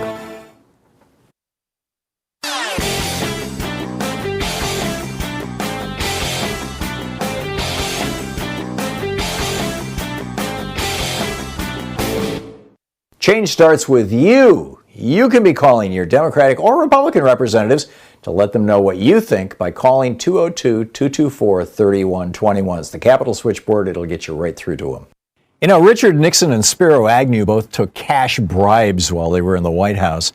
Since then, the Supreme Court, or at least 5 Republicans on the Supreme Court, made it a lot easier for politicians to take bribes with their Citizens United decision, which basically legalized political bribery as long as it's done through campaigns or PACs or super PACs. But for some people, there's just never enough money, right? Donald Trump has been running small-time hustles to make money for decades, selling sneakers, Bibles, steaks, vodka, water. But now he's hit the big time. He's got these fungible tokens, right? These fungible crypto assets, which are basically just digital pictures of Donald Trump that say, fight, fight, fight. And he has turned them into an $8 billion machine. His wife is in on this too, with his Trump coin. It's a new way that foreign powers and billionaires in the United States can just shovel money into Donald Trump's pocket. There's a whole article about it over at HartmannReport.com titled Presidential Payola, the Evolution of Political Bribery. Check it out.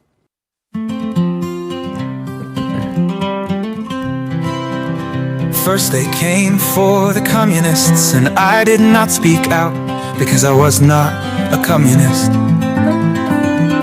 Then they came for the socialists, and I did not speak out because I was not a socialist. Then they came for the unionists, and I did not speak out because I was not a trade unionist. Then they came for the Jews, and I did not speak out because I was not a Jew. Then they came for me, no one left to speak for me. If we stay silent, the darkness will spread, turning neighborhood foe, filling hearts with dread. It's our time to rise, it's our time to fight for justice, for freedom, to stand in the light. 25 minutes past the hour. Amy Coney Barrett has got a book out for which she was paid millions of dollars. And nice work if you can get it, right? And Norah O'Donnell interviewed her on CBS and said, the president recently said I have the right to do anything I want to do. What do you say about that? And she says, is President Trump right when he says he has unlimited power to deploy the National Guard in any state? And Amy Coney Barrett just came out and said, I can't answer that question, but it's something I cover in my book. Oh, my God. We have the single most corrupt Supreme Court in American history. And, I wrote a book about the Supreme Court of 1886. Specifically the case of Southern Pacific Railroad versus Santa Clara County, the so-called corporate personhood case, although it really goes back to 1815 and the Dartmouth case. But anyway, I wrote a book about the Supreme Court back in the day. And Stephen J. Field was taking money, was on the take from Jay Gould and the other railroad barons. They had promised to help him become president if he would rule their way. He delivered 5 of these, or maybe 6 of these railroad tax cases to the Supreme Court so they could try to rule the corporations or persons. I mean, I am very familiar with how corrupt the court has been in the past. Samuel Chase back in the early 1800s, a drunk, just an awful human being. Got impeached, but not convicted. But there's nothing compared to what's going on now. I mean, you've got 2 sexual abusers on the court, or alleged sexual abusers, Kavanaugh and Thomas. You've got a guy taking bribes from billionaires, Thomas. You've got a guy taking trips from billionaires, Alito. I mean, it's just wild. You're listening to the Thom Hartmann Program. Call 202-808-9925. And now Amy Coney Barrett, there's nothing to see here. Everything's fine. I wouldn't know what a constitutional crisis looks like, she said. Really?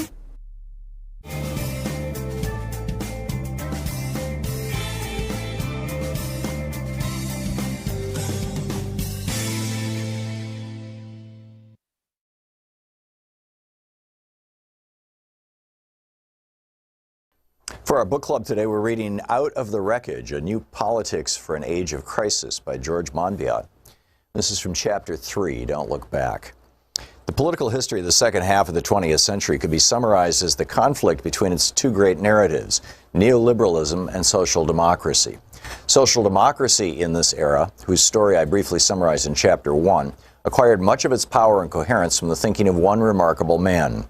Across 4 decades, John Maynard Keynes's work dominated economic thought and practice.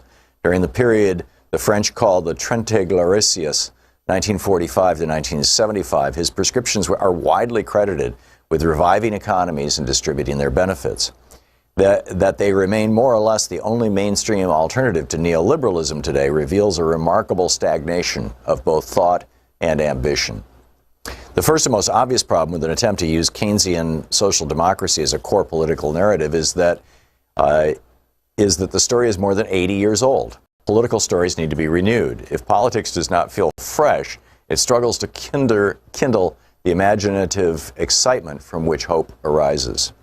The second problem is that the surviving enthusiasm for Keynes among mainstream parties is highly selective.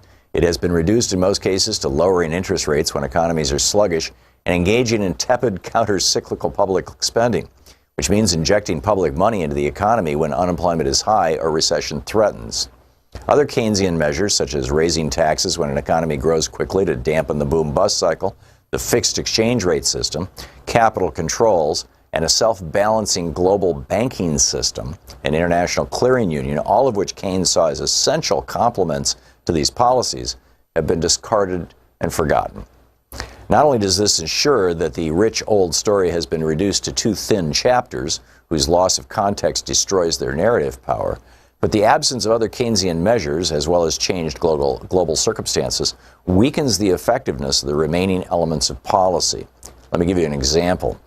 In 2009, in the hope of boosting the economy in the wake of the financial crash, the British government spent £300 million on stimulating sales of new cars. Under its scrappage scheme, if car owners traded in their old vehicles for new ones, the government, with the help of manufacturers, knocked £2,000 off the price. This lavish program was partly justified as an environmental measure, though it was clear from the outset that it would lead to a rise in environmental impacts as the materials and energies used in manufacturing new cars outweigh any likely savings from better fuel economy. Its primary purpose was to boost British car assembly plants and protect the jobs of their workers. But European state aid rules forbade such schemes from discriminating between cars made in Britain and cars made abroad. British car parts assembled only some 15% of the vehicles sold in that country, which meant that 85% of the benefit went to car plants in Germany, Japan, and other manufacturing nations. We could see this spending as foreign aid to some of the world's richest nations. The current pattern of globalization, which developed partly as a result of abandoning the fixed exchange rates and capital controls that Keynes advocated, ensures that this problem is to some extent repeated wherever Keynesian stimulus spending is applied. It might lead to a general, if scarcely detectable, global economic uplift, but the domestic impact will necessarily be weaker than Keynes intended. This issue is compounded by the phenomena of job-free growth, caused in part by the automation now spreading into almost every economic sector. Today, governments pull the starter cord, spending public money and cutting interest rates, that ignited the economy and employment in the past, only to discover that it snaps before the motor fires. Two feeble measures, removed from the rich framework of thought and narrative in which they were once embedded, have little chance of sustaining a political revival. Another issue is that the troubles that beset the Keynesian model in the 1970s have not disappeared.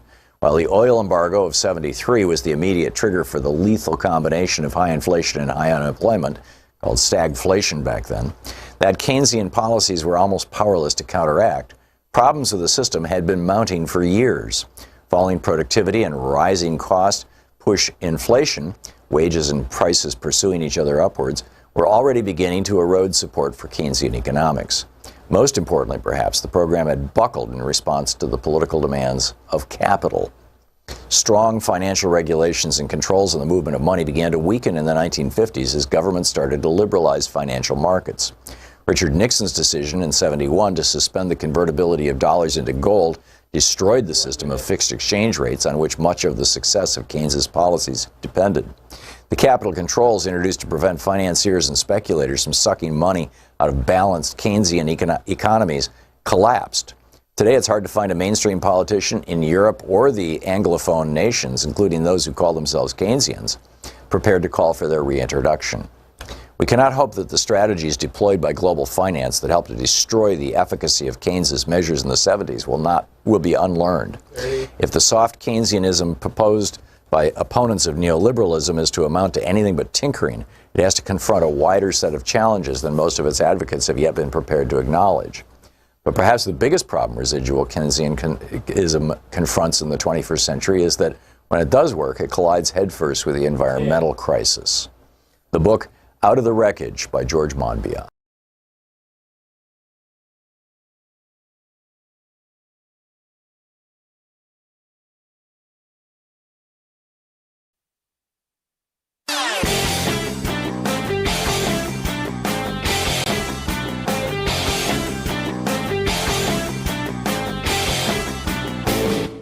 Share the Thom Hartmann Program with your friends. Our podcast, The Hartmann Report, is absolutely free and available wherever fine podcasts are available. And the entire 3-hour podcast is available over at thomhartmann.com. So have you noticed that the Republicans are pretty much not talking about a constitutional convention anymore? They used to be gung-ho to rewrite the Constitution. You know, they wanted to put corporate personhood in there. They wanted to change it so that women can't vote. They wanted to do away with the election of senators, repeal the 17th Amendment, take us back to them being appointed by the states. They had all these weird, they wanted to outlaw labor unions, all these weird ideas, but they've stopped talking about it. I mean, they're still moving forward on it, but it's not. Project 2025, for example, you know, their ultimate talking document, does not have one single mention in it about a constitutional convention. Why would that be? Well, it's because the Supreme Court is doing their work for them. I mean, you know, just they have overturned Article 2. They've overturned the 1st, 4th, 9th, and 14th Amendments. They've overturned Article 1, Section 7. All the details of this whole thing are over at HartmannReport.com. You got to check it out.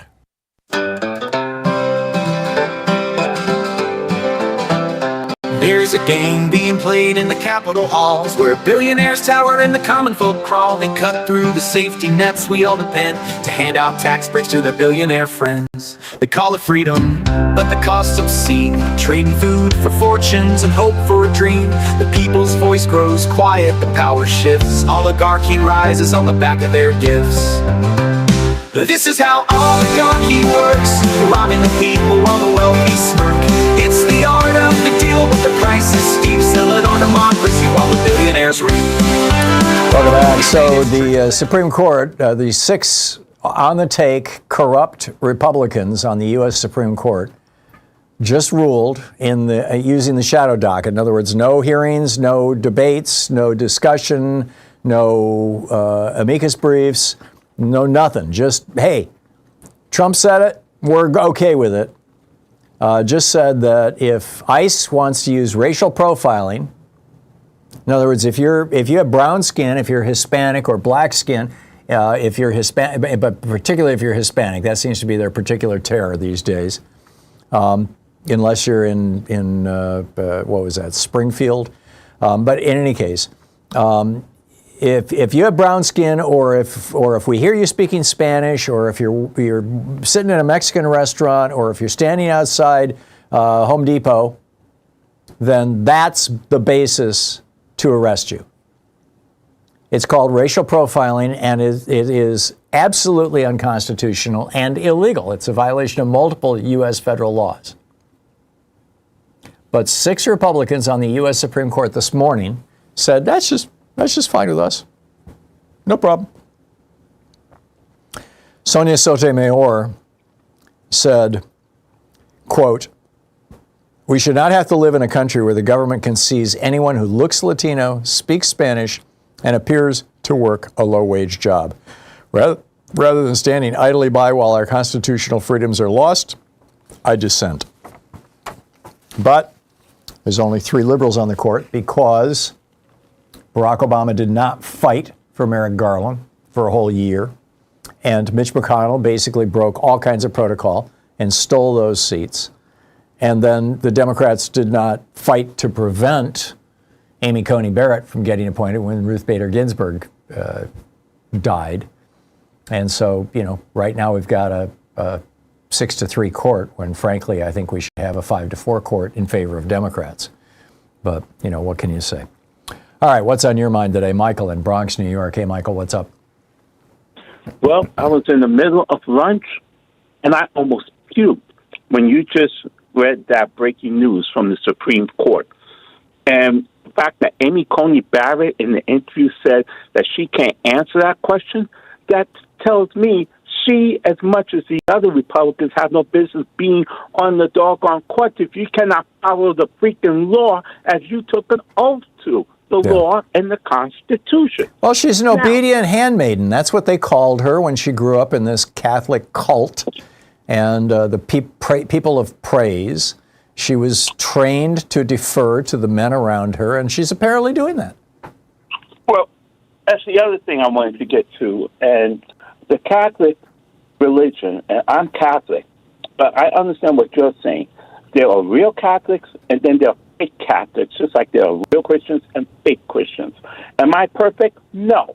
I know how to go about with peace and love, and I'm not defiant of the commandments.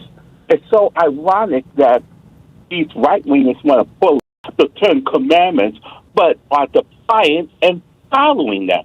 Yeah. That's what needs to be stressed, and I congratulate the media this time for pounding on Trump and these Republicans with that despicable, disgusting tweet that he posted.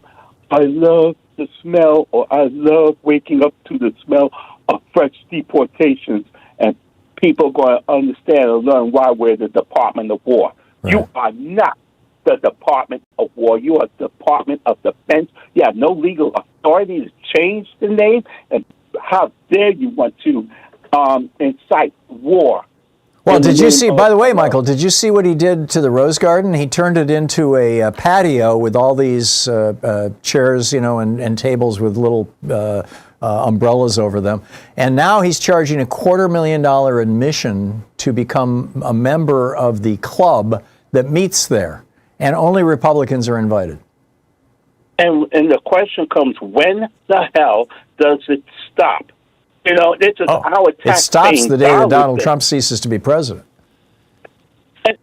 President, he's acting more, you know, or dictator. People say that when people say that he tends to act like movie and TV characters, I'm believing that. If you remember the movie The Robe and Demetrius and the Gladiators, now, I'm going back into the 50s, but, you know, my father watched these things as well.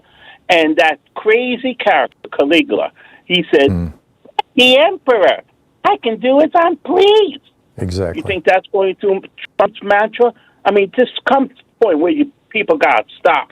And a message to Hakeem Jeffries and my other Democrats friends when they said we got to find common ground. Yeah, we find common ground amongst our party, but Republicans ain't going to want to find common ground. And I think we got to find common ground in the way Alexandria Ocasio-Cortez is going about. You know, in supporting of Muhammad, oh God, I'm so mad, I forgot his last name, but the gentleman that's running for mayor here in New York City. Oh, yeah, Zoran Mamdani, yeah. Mamdani, yeah. Go ahead and take a stand on it, because as Trump's saying that if Mamdani becomes mayor, he wants to take over New York City. My response, keep your fat carcass out of New York City's business. Yeah, yeah. Well said, Michael. Thank you. John in Chicago. Hey, John, what's up? You had a conversation last week. Can you hear me okay? Yeah, just fine. Good. Somebody had called in here. They were talking about pictures that had been taken of gun violent victims.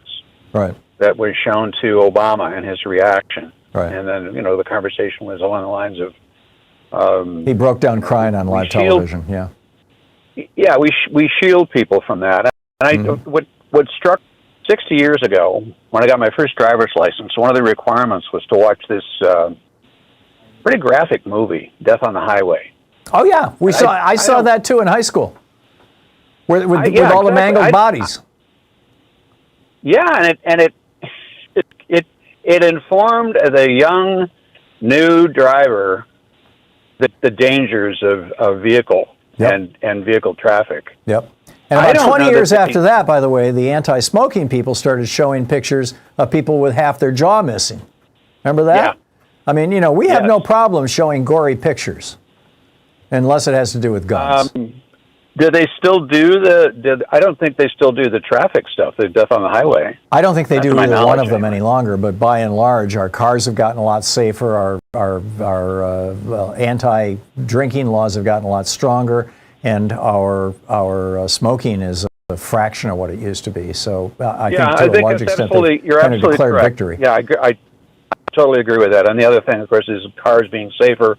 A lot of that is driven by emphasis on things like seatbelts and airbags and all of that. But I don't think there's enough. Again, this is just my own opinion. I spent a number of years in automotive engineering, and I was exposed to a lot of the testing and the things that you see that are not so much seeing bodies, but seeing the kinds of energy and forces that are a result of either a 30 as simple as a 30-mile-an-hour barrier crash, right, or an airbag going off. And I don't think we do enough to inform people of that. I mean, sometimes they talk about don't put your feet up on the if you're a passenger, don't put your feet up on the instrument panel, because if the airbag goes off, you're in serious trouble, because people don't recognize that the airbag is driven by a pyrotechnic device. Yeah. And when that goes off, it goes off in a heck of a hurry. Yep. And it can do a lot of damage if you're sitting in the wrong place, or taking advantage of it. But anyway, I wanted to make that comment because it rang a bell with me when you were talking about the pictures. Yeah. We need to be showing pictures of gun violence. We need to show people what, particularly these high velocity bullets, these cop killer bullets that are ubiquitous now, the high speed rounds. I mean, you had some of those children at up in Connecticut literally had their heads blown off. I mean, they were, you had, part of the spine sticking out of the shoulders, and that was it. It's insane. John, I got to run, but thank you for the call. 45 minutes past the hour. You're listening to Thom Hartmann. Visit thomhartmann.com for audio and video archives. Talk media for the sane among us. I'll be right back with your calls.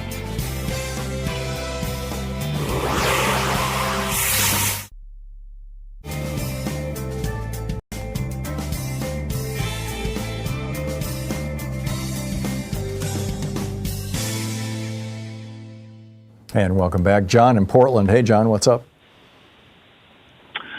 Hi. I saw an article a few weeks ago in Midas Touch, and the article was entitled something about Trump is angering world leaders. One part of the article mentioned a phone call that J.D. Vance they allegedly made to the former Ukrainian defense chief, who's now, I think, an ambassador to Britain. His last name, I think you pronounce it Zelensky or something.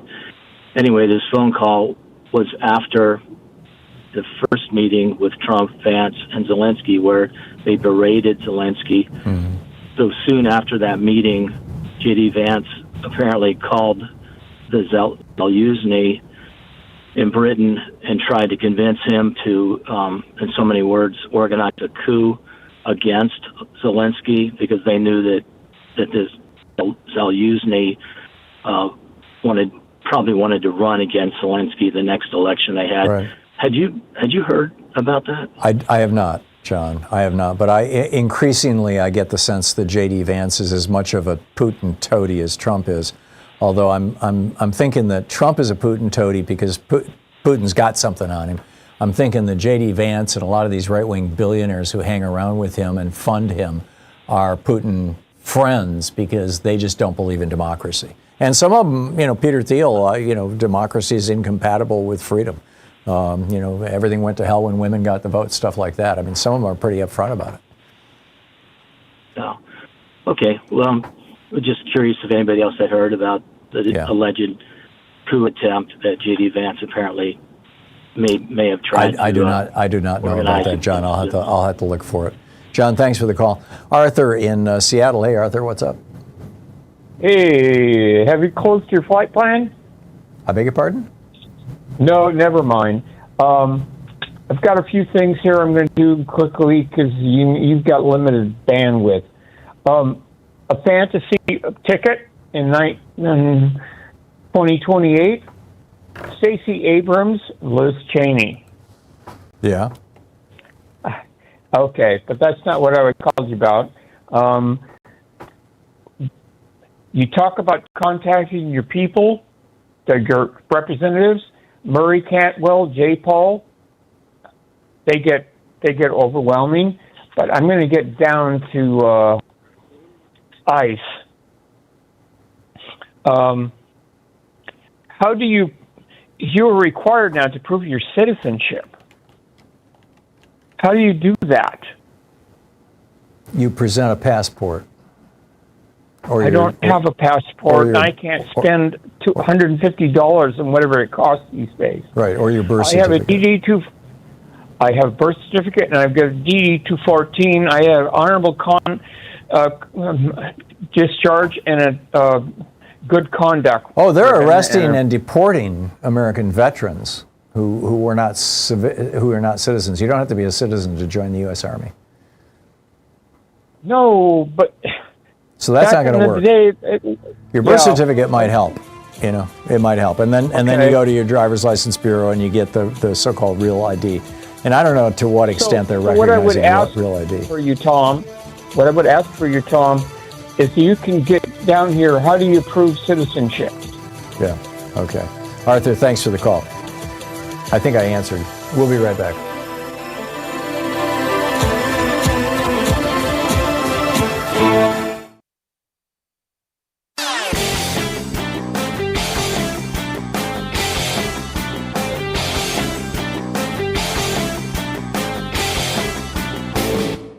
Hey, thanks so much for sharing our program and for reaching out to our stations and sponsors and letting them know that you're listening. It really means a lot to us. Human beings have a couple of unique characteristics. The first is that we can be very tender and loving and concerned and caring toward people we perceive as being our group, us. We can also be extraordinarily violent against people that we consider to be them, if we think of them or this other as a threat. Probably the classic example of this is Adolf Hitler convincing Germans that, Jews were a threat to them and good Germans going along with the Holocaust. Well, this othering is built into our DNA. This is, ancient stuff. And the Republican Party, since the time of Nixon, when he started, picking up the white racist vote after Democrats laid it down in the 60s, the Republicans have been using this to try to other minorities in America as a political strategy. And this is really deadly stuff. There's a whole op-ed about it over at HartmannReport.com. Is othering human nature's deadliest instinct? Check it out.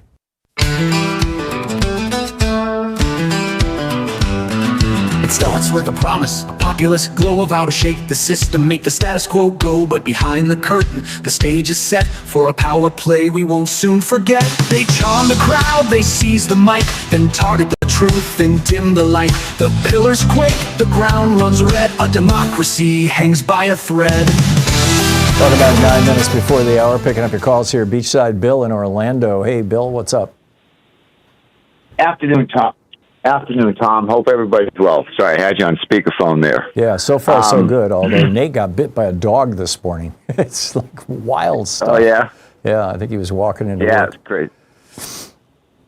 It's crazy here. Anyway, I'm just south of me here is the trial for the second assassination attempt on Trump last year. Remember that. This man's name's Brian Ralph. And the trial began they're selecting the jury now, and the Trump-appointed jury, the judge, her name is Eileen Cannon, and everybody out there knows that she is the one who gave Trump the pass with the case. So it's funny that she gets this again, and this man, he's going to represent himself, although he has lawyers on the side. So I just want to see how you feel about it. I just,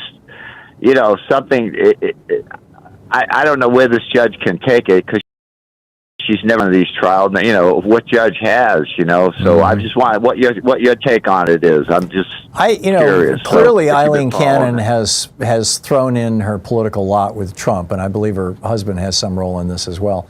But does that mean she can be a reasonable judge in other circumstances? Probably. I just don't know that much about her. I'm no scholar of Eileen Cannon outside of the documents case where she clearly, went around the law. She clearly, in my opinion, broke the law in order to benefit Donald Trump in the hopes that he would put her on an appeals court or on the Supreme Court. And it wouldn't surprise me at all, by the way, if there is an opening on the, Florida's the Fifth Circuit, as I recall. I may be wrong on that, but maybe it's the second. Whichever court it is, it wouldn't surprise me at all if she gets appointed to that court next time around. There's an opportunity. I think it's the 11th. Oh, not the 11th. It's the 11th. I'm trying to look for it. I could be wrong. I think it's the 11th down here. But yeah, you're right. This is going to be. I'm just trying to see this man. He wants to call Donald Trump as a witness, so that's not going to happen. I've heard that, but I'm just, it's just. He's got lawyers on the side. This Mr. Ralph is his name. So it's going to be interesting. I just, strange times we live in, Tom. It's insane. Speaking of insane, the old saying, the man who defends himself as an idiot for a lawyer, this may be just a symptom of his insanity. I mean, this is the guy who was lying in wait at Mar-a-Lago, right? With a gun? Yeah, outside the golf course. He never even took a shot. It's going to be interesting to see how it plays out, Bill. Beyond that, I don't have an opinion. Bill, thanks for the call. Mark in Homeland, California. Hey, Mark, what's up? Hey, Tom, you covered brilliantly the Supreme Court ruling in California about California occupation. Just had another couple quick questions. Your take on chances for impeachment for either Trump or even Supreme Court justices, and also will the Epstein scandal possibly be a driving force? I think that if the Democrats can take the House in a year and a half, and if we actually have a fair election, the odds are quite high, which is why pretty much everything Trump is doing right now, including invading our cities, is focused on trying to prevent that from happening. But if that happens, then I think it's predictable that Trump will get impeached again. He won't get convicted in the Senate because, again, you won't have 2/3 of the vote. But he will get impeached again. And it wouldn't surprise me to see impeachment motions drawn against Clarence Thomas, although it also wouldn't surprise me to see Clarence Thomas retire any day soon. So we'll see. So, other justices, no chance. It has to get 60 votes to convict in the Senate or something? Yeah, 66, I think. Maybe it's 60. Oh, my God, 66. It's a super majority, whatever it is. Yeah. Okay, thank you, sir. Sure. Keep up the great work. Thank you. Thanks, Mark. Joe in Seattle. Hey, Joe, you got a quick one? I have about a minute here. Yeah, I just wanted to thank you, Tom, for pointing out the Supreme Court. Most Americans don't understand the most powerful positions in Washington, D.C. is the Supreme Court. It's like a dark, evil blanket has covered our constitutions and Bill of Rights. Yeah. But it's important to keep that point on your programs. Yeah. And I wanted to thank you for pointing it out. You're welcome. And I'm trying to do that. I mean, we genuinely do have. I mean, you know, when it came out that Thomas had been taking bribes just before he was the deciding vote in Citizens United, which allowed the guy who was bribing him to start buying politicians legally. It should have been a political earthquake. I mean, it should have. If a Democrat had done this and Republicans were in charge, they would have brought down the ceiling. And I just, I am so sick and tired of wimpy, pissy Democrats just, not taking the fight to these people. Joe, I got to run, but thank you for the call. It's 11. We're hitting the top of the hour here. I'll be back with more of the news of the day and your calls on the other side of the break. You're listening to Thom Hartmann. In addition to bringing you the Thom Hartmann Program here on Free Speech TV and Video Media Online, we also have a whole set of ways you can interact with us and tools you can use to spread the word about the importance of democracy and the threats to it in our republic. First, there's your daily homework. Sue Nethercutt puts together a daily email newsletter that has a link to every story I discuss on the air, so you can find my sources and you can share them with your friends. It's free and you can sign up at thomhartmann.com. Second, I publish my daily take every day over at the HartmannReport.com website. That's also free if you want the daily 5 days a week rant in your inbox. No ads either. Third, we have the podcasts. There's the free 1-hour version of our daily show that's advertising supported. You can find that wherever you get your podcasts normally. And then there's also the podcast of the entire 3-hour show with no advertisements, and that's available by subscription over at thomhartmann.com. So check them all out at thomhartmann.com and hartmannreport.com.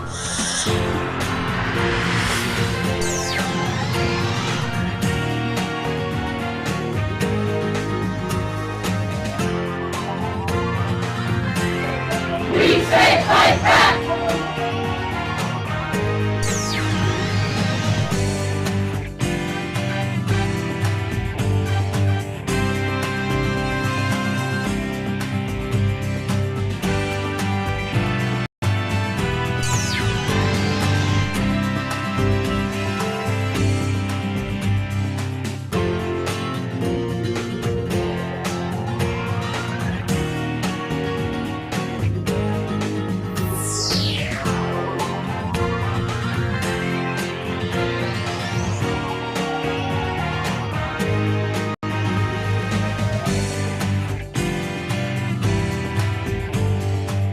Our book today in the Thom Hartmann Book Club is The Age of Illusions, How America Squandered Its Cold War Victory by Andrew Bacevich.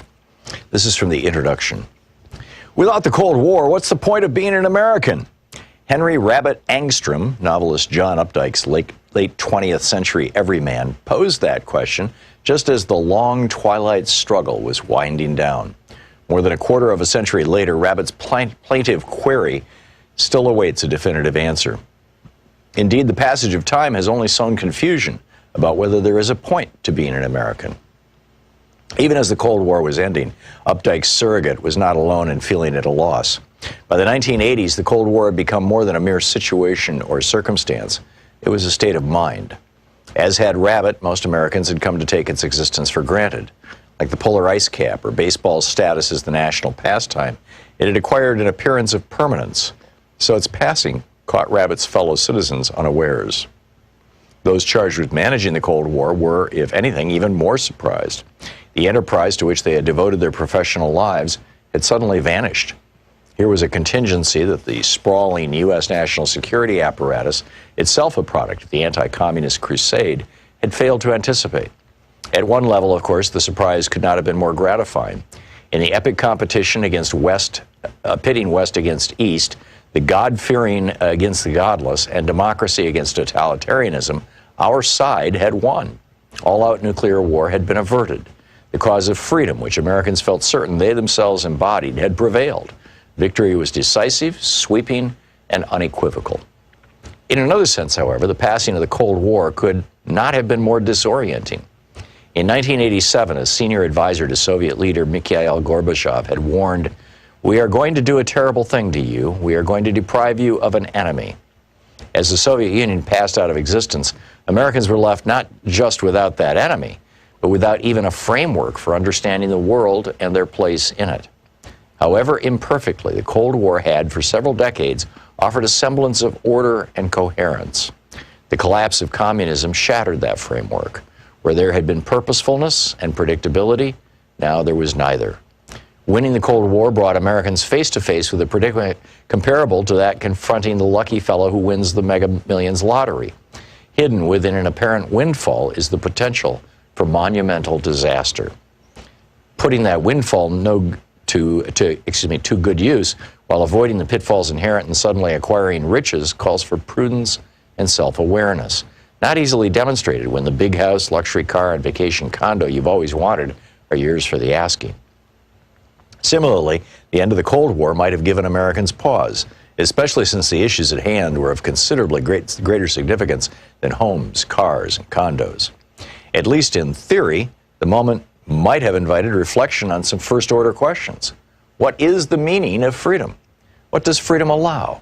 What obligations does it impose? Whom or what does it exclude? Of course, Americans had been wrestling with such questions since well before 1776, their answers evolving over time. During the several decades of the Cold War, however, the exigencies of the East-West rivalry had offered a reason to throttle down impulses to explore America's furthermost boundaries, or freedom's furthermost boundaries. Except on the fringes of American politics, most citizens accepted the word from Washington that their way of life was under grave threat. In the pecking order of national priorities, addressing that threat, defending freedom rather than enlarging it, tended to take precedence over other considerations. This is not to suggest that Cold War Americans were a complicated lot. They were not. From the 1950s, misleadingly enshrined as a decade of conformity, through the Reagan-dominated 1980s, domestic crises and controversies were constants. Among the issues energizing or enraging Americans were civil liberties, the nuclear arms race, mismanaged wars of dubious provenance, challenges to artistic tradition, left-wing and right-wing radicalism, crass materialism that coexisted with widespread poverty, and a host of simmering issues connected to race, sex, and gender. Yet through it all, an uncommon outlook centered on resistance to the red threat endured. For most citizens, most of the time, the Cold War itself was sufficient to explain the point of being an American.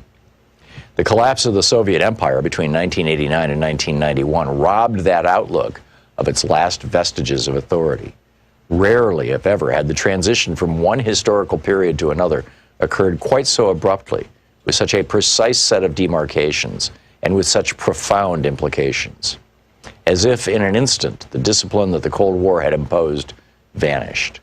The absurdity of defining reality as an either-or choice, red or dead, slave or free, good versus evil, now became blazingly apparent. The impact on American ambitions and expectations was akin to removing the governor from an internal combustion engine. Suddenly, the throttle opened up. The future appeared equally promising, offering Americans a seemingly endless array of choices, while confronting them with few evident constraints. Everything seemed possible. Confident that an era of unprecedented U.S. economic, military, and cultural ascendancy now beckoned, members of an intoxicated elite threw caution to the winds. The book, The Age of Illusion, by Andrew Bacevich. Thank you. Mm-hmm.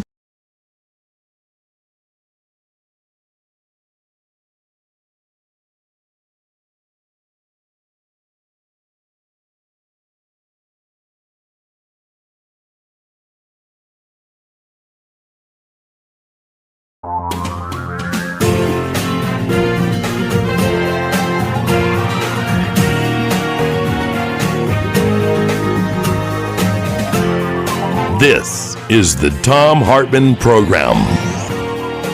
Hey, welcome to the third hour of our program. On the line with us is the actor, comedian, Hend Ayoub.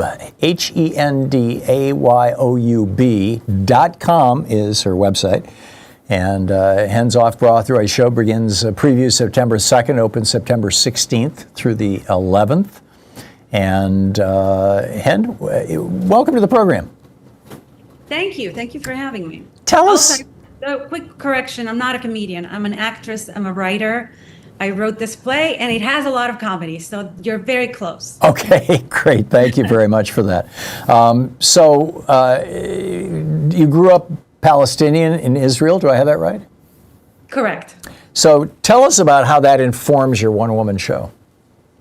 Well, my one-woman show is all about that. It's about my experience growing up, being born and raised in Israel, and what's it like for me and other fellow Palestinian Israelis who make up 20% of Israel.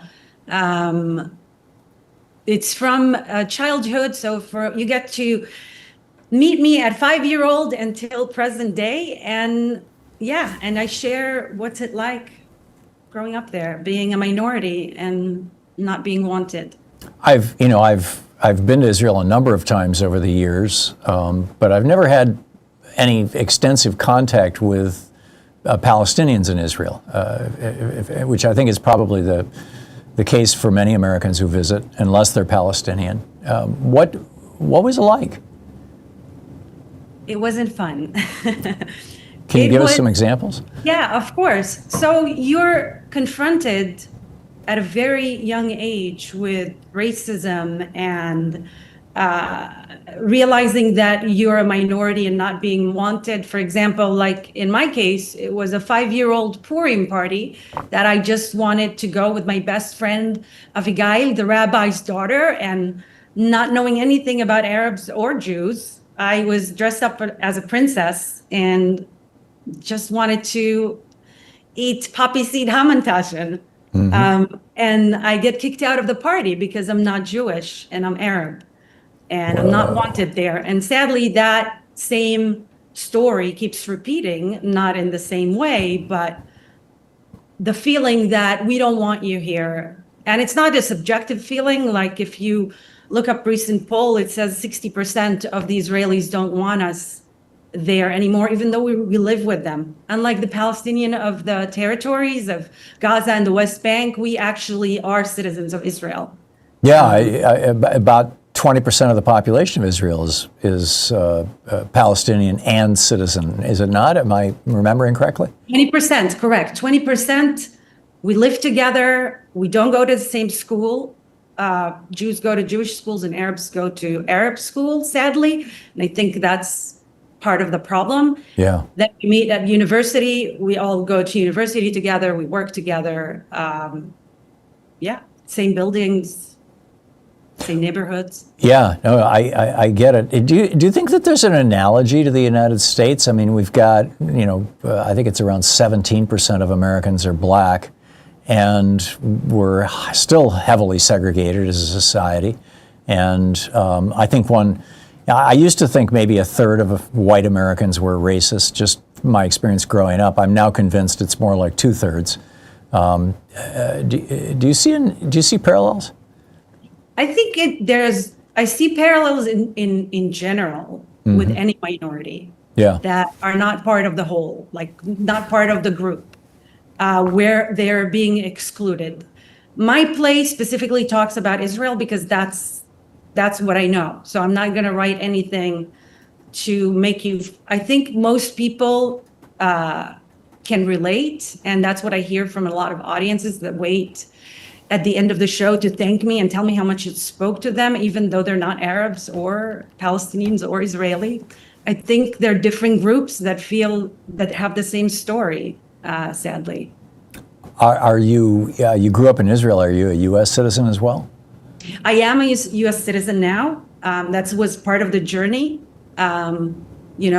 Not being wanted in Israel, not being wanted in the Arab world, really, and then coming to America and being an other, and not very welcomed here either. So the log line for the show, it tells you the whole story. In Israel, I'm Palestinian. In the Arab world, I'm Israeli, and in America, I'm an other.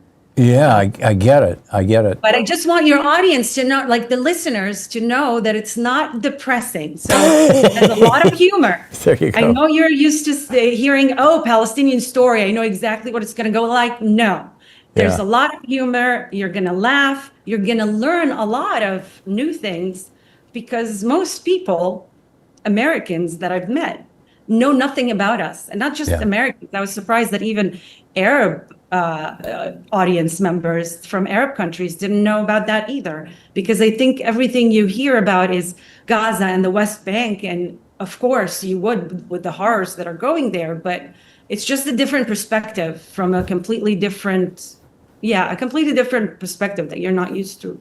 Tell me about your show. How did you conceive it? How did you bring it into fruition? Where's it playing? How can people go see it? It's playing in New York City after a rave-reviewed, sold-out run in San Francisco. We're coming to New York, 59E59 Theater. It's on 59th between Park and Madison. It's playing September 12th to October 11th, and it's only an hour and 25 minutes. So I promise you're not going to get bored. And I got to work on it because I was revisiting my whole life and looking at stories and what got me here.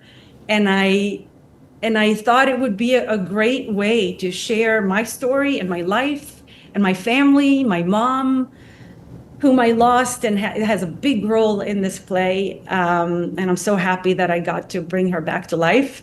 While sharing personal, funny stories sometimes, I wanted to share something about us, the Palestinians born and raised in Israel. So now, people say you're going to laugh, you're going to cry, and you're going to learn something new. That's what they told me coming out of the theater. So hopefully your listeners will come and see for themselves. Yeah, if you bring the show to Portland, I'd love to see. Or maybe I'll get to New York. You just never know. I was there a couple of weeks ago. In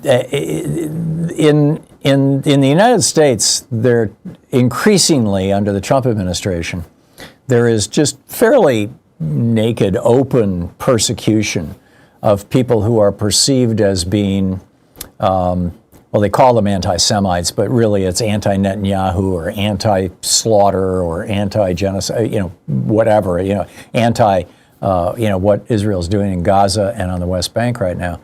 Have you been on the receiving end of this kind of whatever you want to call that, discrimination, attacks, whatever? I would say attacks. I don't get many attacks because I'm not on social media, so I'm kind of protecting myself from all that hate. That's probably wise.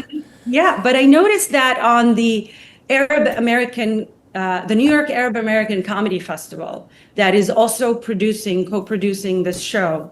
And the host is Dean Obidallah. He's one of the co-producer. And I noticed on their website, it says on their Facebook page, a lot of hate, a lot of wishing me ill and the show to fail. And they never had that amount of hate on their Facebook and on their social before. So that's what I'm getting. But again, they don't know anything about the show. It's hate for the world, just using the word Palestinian, and for a Palestinian choosing to tell her story. I think it's hate for just wanting to erase. Yeah, I get it. Palestinian narrative, and so yeah, that's. I get it. So your website, Hend Ayoub, HENDAYOUB.com, is the place to go to find information about this? Correct. And the theater is 59E, the letter E, 59.org. Great. Hend Ayoub, thanks so much for dropping by, and good luck on your program. It's great meeting you. Thank you so much. It's a pleasure having you with us, and I wish you the very best. It's 15 minutes past the hour. I'll be back with more of the news of the day and your calls after this. Stay with us.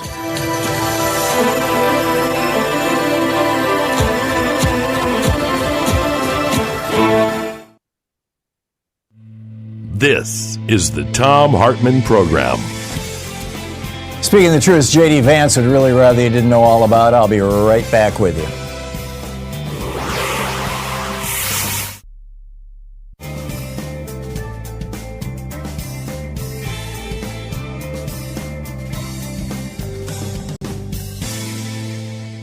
And welcome back, Jessica in Chicago. Hey, Jessica, what's on your mind today? Hi, Tom. I thought I'd give you a Chicago update. Cool. We had ice on Ogden Avenue on Friday, a friend said. And I have a friend who has her Hispanic boyfriend and his daughter staying at her place out in the suburbs. The boyfriend has a green card. He works as a cook, but he packed up his suitcases and got out of the city Thursday because it's just like the Nazis. They're going to, Nazi time, we have to hide our migrants. Yeah. And, yeah, from ICE in our suburbs. Protests have been everywhere, from Daly Center to Trump Tower in Chicago. Trump Tower had a huge one. And my husband and I are thinking of planning the protests on the other side of Trump Tower on the Chicago River, taking a water taxi with posters, and we'll really need a megaphone, have the captain blow the horn. But there was also a protest in a suburb of ours, Broadview. The detainment center is there.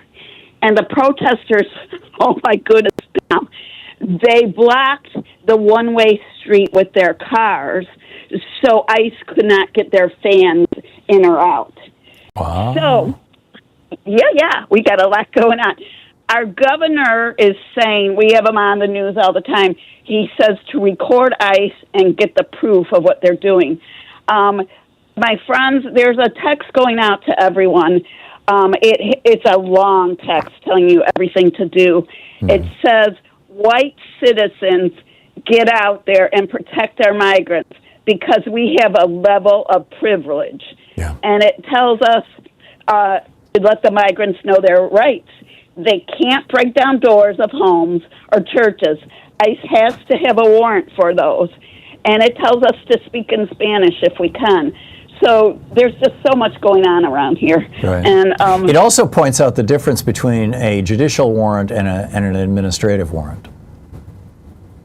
Yeah, This is J.B. Pritzker has been publicizing that.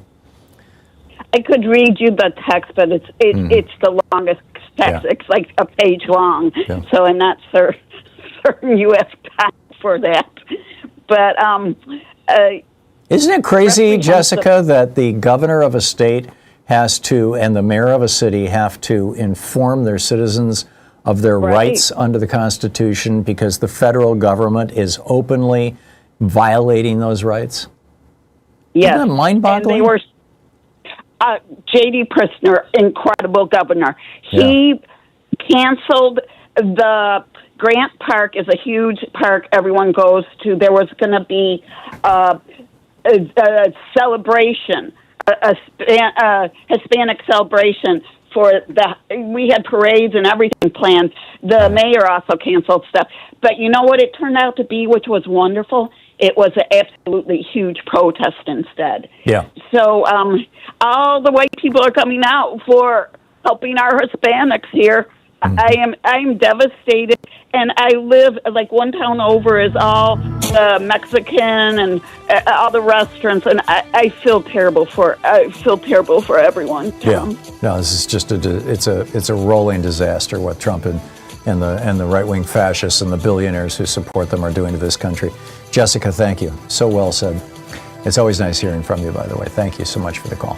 It's 20 minutes past the hour. I'll be back with you in 60 seconds.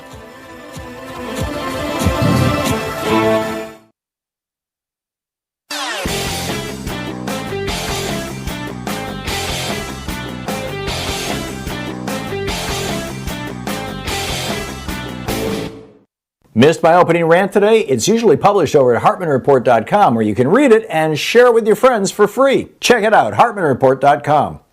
You know, other countries enjoy benefits like free health care in college, modern mass transit, affordable housing, food, and drugs. They also have inexpensive internet and phone service without companies listening and selling their information. Schools that don't need to mention school shooters. Streets and parks filled with pedestrians and children instead of tents and homeless people. We, on the other hand, have the world's largest collection of billionaires. Most Americans probably didn't realize this was the choice they were making back in the election of 1980 when Reagan and Bush promised morning in America. But here we are. We have been just basically sold out to the billionaires by all these years of Republican, Reaganomics. What do we do about it? Well, there's a lot we can do about it, and it starts with getting politically active. There's a great op-ed about this over at HartmannReport.com. It's titled, America Chose Wealth Over Well-Being. Check it out.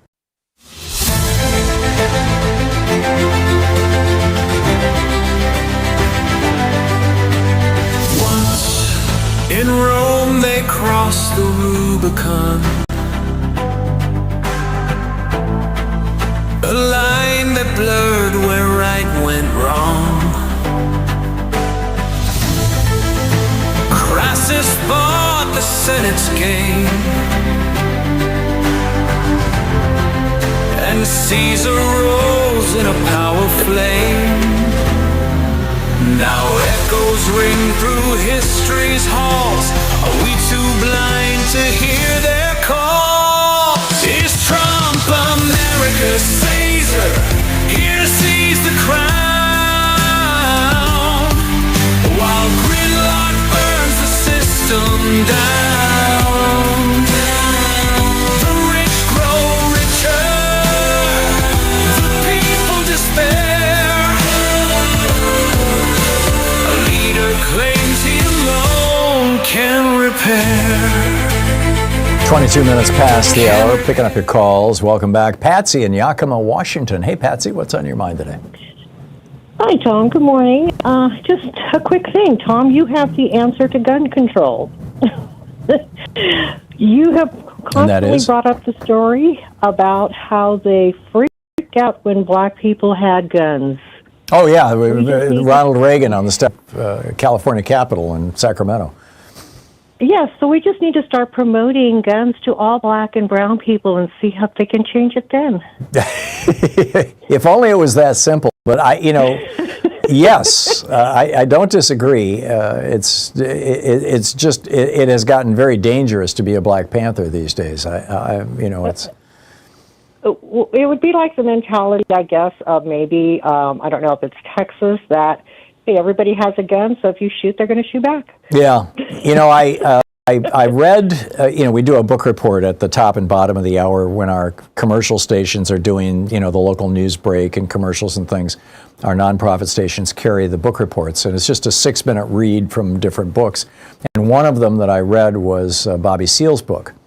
And he was talking about how, they would just challenge the police. They'd say, you can't stop me, and I've got the legal right to be, and they would just, and have guns and stuff, and it just amazed me how back in the 60s, yes, we had Bull Connor and all that going down in the South, but this was in California, and how the police were actually respecting the Constitution to some extent in frankly surprising ways when you read Bobby Seale's book.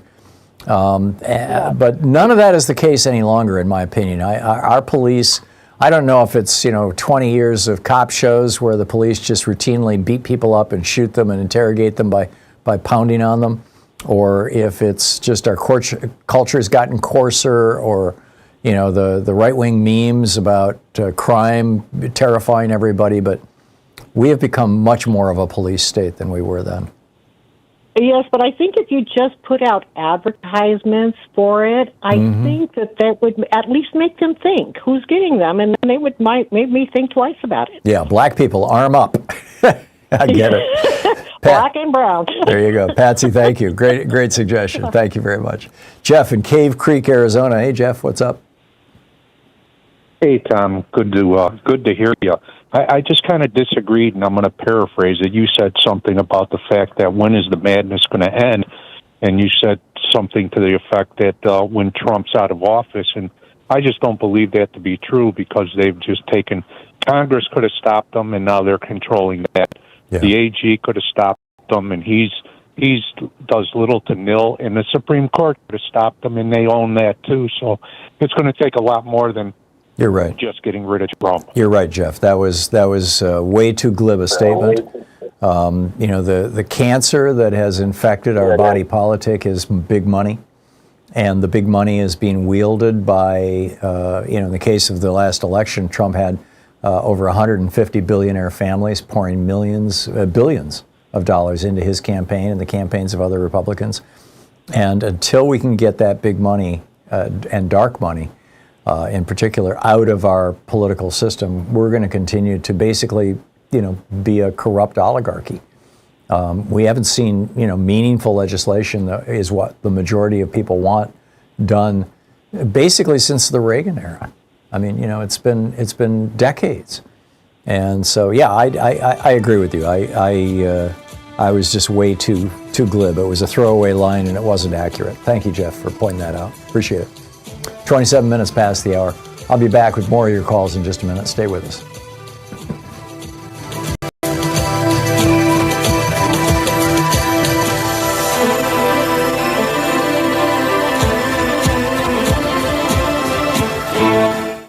You're listening to the Thom Hartmann Program. Call 202-808-9925. It's the place where despair is not an option. We'll be right back.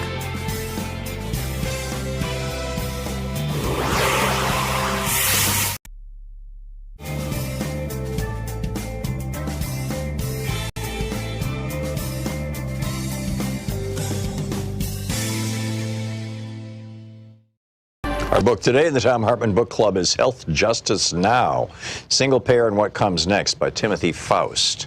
And this is from the introduction. A secret scream rings through America. It rings down the sterile fluorescent hallways of our hospitals. It rings over our rural towns and our native reservations. It rings through our prisons, the bellies of our great cities. It rings in our farms and our fields, our streets and our sewers, our bodies and our blood. And we are cursed to never hear it clearly until, at last, we realize it has been our own mouth screaming and we are lost. A child born today inherits, in that secret, a new American squalor, the skeletal remains of the American cities, the bleached bones of the American suburbs.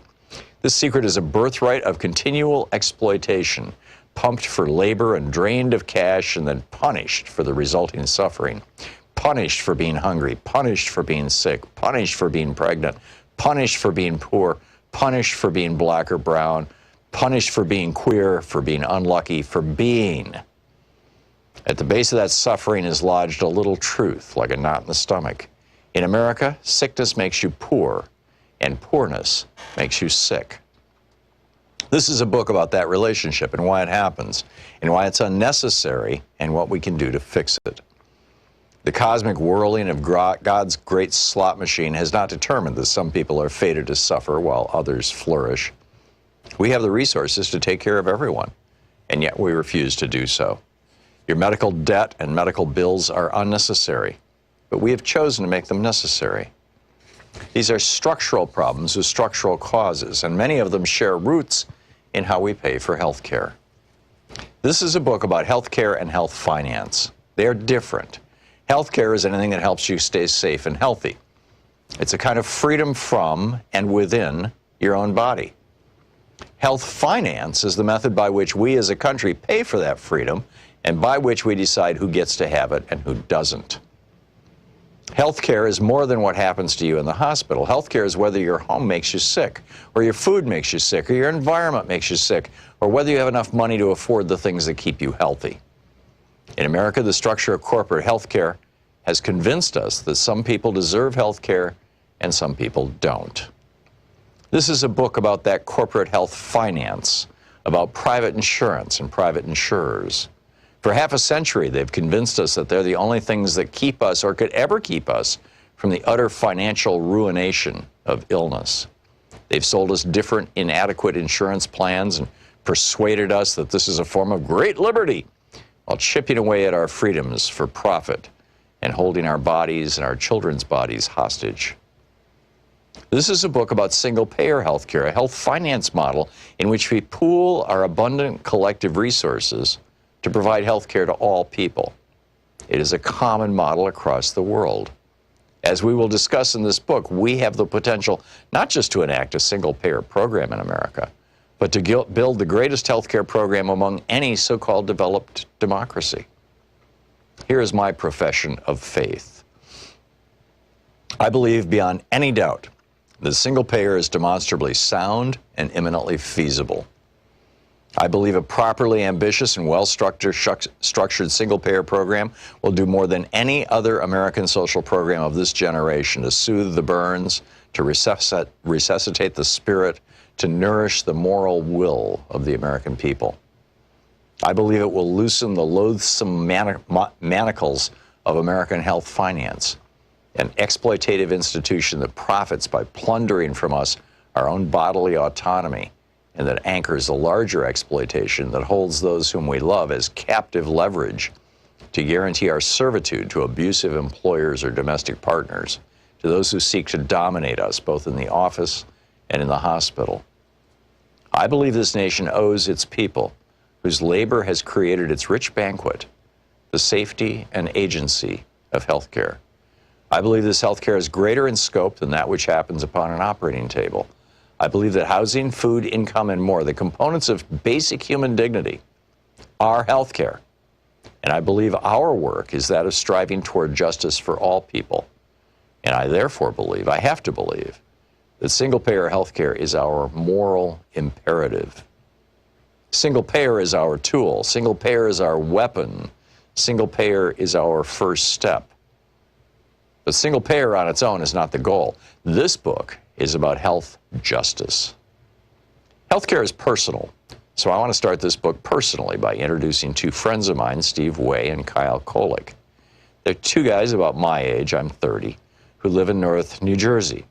They're sweet, gentle people, and probably the most charismatic pair of friends I've met in my entire life. They make me laugh until my face hurts, and we like watching pro wrestling together.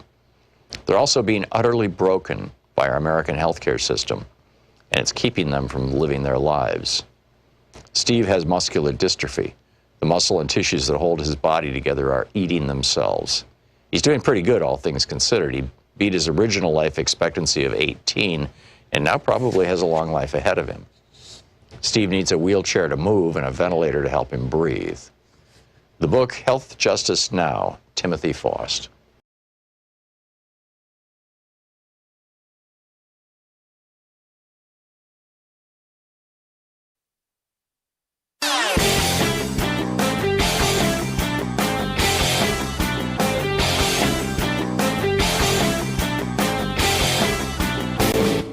Help support Progressive Radio. If you're listening to us on a commercial station, call their advertisers and let them know you're listening. If you're listening to us on Pacifica, one of our many nonprofit stations, please support them when they do their fundraising drives. Thanks for supporting Progressive Talk Radio, and tag you're it. It's no coincidence that the time in Europe when the church ran the continent, from around the 5th century to around the 15th or 16th century, that 1,000-year period is referred to as the Dark Ages. This is what happens when religion controls politics, when religion controls the state, the nation, and every nation in Europe was controlled essentially by the Catholic Church during that period of time. It got busted up with the Protestant Reformation in the 16th century.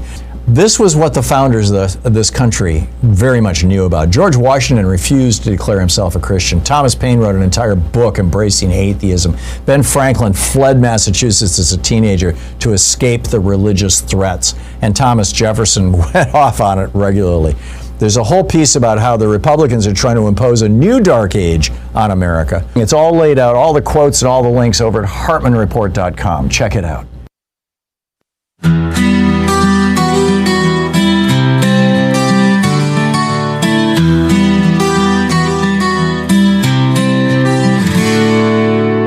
Shut the gates, locked the doors, took the food from the kids, left the poor on the floor, said if you can't pay, you don't belong, while his friends count gold and toast to the con.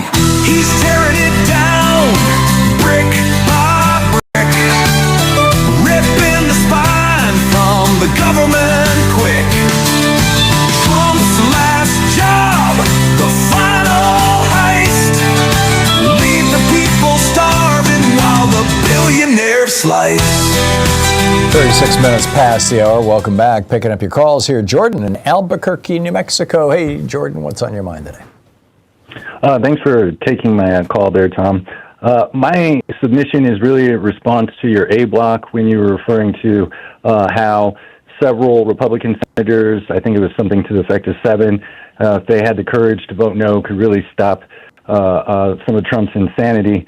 And my submission is I wholeheartedly agree with you. We need candidates that are willing to be brave and say that they don't care about what dark money or the Republican Party generally would say, and is willing to stand up for a change. But what I'm advocating for is more of like a Trojan horse type scenario where you have well-funded, well-coordinated Republicans that are committed to saying no. And then that people know that these people, if elected, would vote no, but are a part of the Republican constituent. And before you completely reject it, I just remind you of candidates named Kristen Sinema and Joe Manchin. So my suggestion is we have a dark horse scenario where Republicans are elected, but they have our best interest in mind.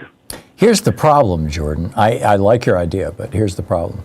Kristen Sinema and Joe Manchin sold us out because they got big bucks. They were heavily and liberally rewarded for basically screwing the entire country, and particularly the Democratic Party. Republicans are already being, liberally rewarded. They're already being paid off. They already know that when they leave office, if they toe the line, they'll have $1 million job at some, whatever industry they wrote a good piece of legislation for. You would have to be appealing to their patriotism. And frankly, I don't think these people have any patriotism left. I don't think they give a rat's ass about America. I agree. So, which makes it tough. My call, Tom. Yeah, makes it a lot tougher. Jordan, thank you for the call. David in North Miami Beach, Florida. Hey, David, what's up? From the southwest to the southeast here. Yes, sir. So it's a bit noisy here. Hang on. Yes, sir. So, as you know, Brothers and Board of Topeka wasn't just one decision, it was two. You aware of that, sir? I'm having a hard time understanding you, David. I don't know if it's your phone or what. Yeah, let me get you off the earbuds. And, David, I'm going to put you back on hold, and I'll let Mateo work this out with you. Scott in St. Louis, Missouri. Hey, Scott, what's on your mind today? Good afternoon, Tom. Can you hear me? I can. Mateo, David's on line 6, by the way. Yeah, Scott, what's up? I'm just, I'm not sorry if you've already touched on this. I just tuned into your show a little bit ago, but have you made any comments about the remarks made by Missouri U.S. Senator Eric Schmidt? No, I was going to put that on tomorrow's show. It's outrageous. In fact, I was going to write an op-ed about it this afternoon, basically saying that America is a white country of by and for white men. I mean, that's a mild version of it, yeah. I mean, I would recommend anybody that gets the opportunity to listen to those remarks, maybe have a couple cocktails and listen to it because it's breathtaking. It is. You would feel comfortable in just broad daylight making those remarks, and then. Well, he's talking to a Republican audience. I mean, he knows his people. Well, I understand that, but there's cameras and videos there, and everybody in the world can see these remarks now, and we have a U.S. senator that's comfortable making them, so yeah. We're going to have two people, out of the people that don't say anything about it or the people that condone it. Yeah. Yeah, this is how shameless these guys are in their hate and their bigotry and their corruption. I mean, it's extraordinary. It's a sitting U.S. senator from Missouri, and I wish it would get more airtime because people need to realize what we're talking about when these are the kind of people we're dealing with. I agree, Scott. It will tomorrow. It was kind of a breaking story this morning, and we just didn't have time to get it right into the show. But yes, Scott, thanks for pointing it out. Appreciate the call. Jeff in Portland. Hey, Jeff, what's up? Happy Monday, Tom. In regard to your must-read Hartmann report today, besides the usual GOP voter suppression, which our friend Greg Pallas says cost us 4 million votes in 2024, what you're describing for next year will be aggressive voter oppression. In other words, what the Confederates can do on the battlefield 160 years ago, they're going to try and do at our ballot boxes next year. So, it's, as you're saying, it's time to organize and start fighting back against that. In my opinion, Tom, before we can protect the vote, we have to get out the vote. And that's why we need as many hard-hitting, inspirational candidates, progressives like to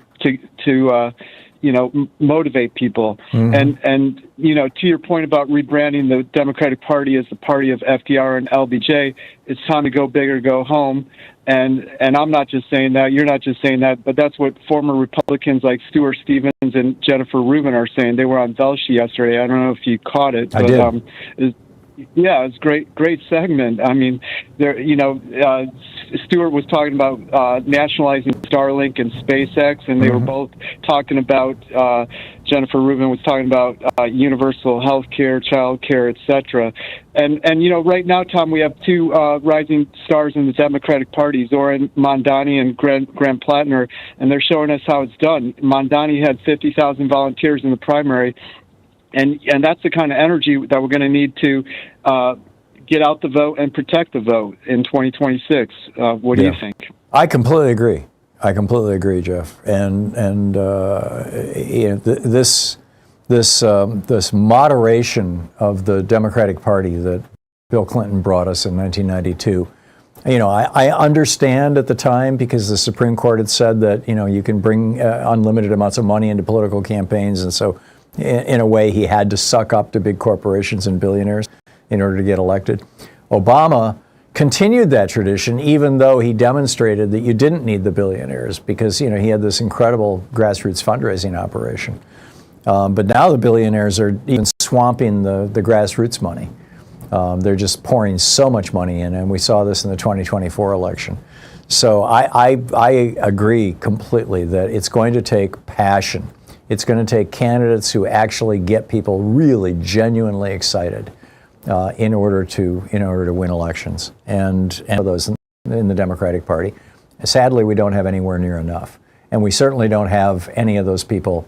At least the way I'd like to see them in leadership, and that's I think a tragedy.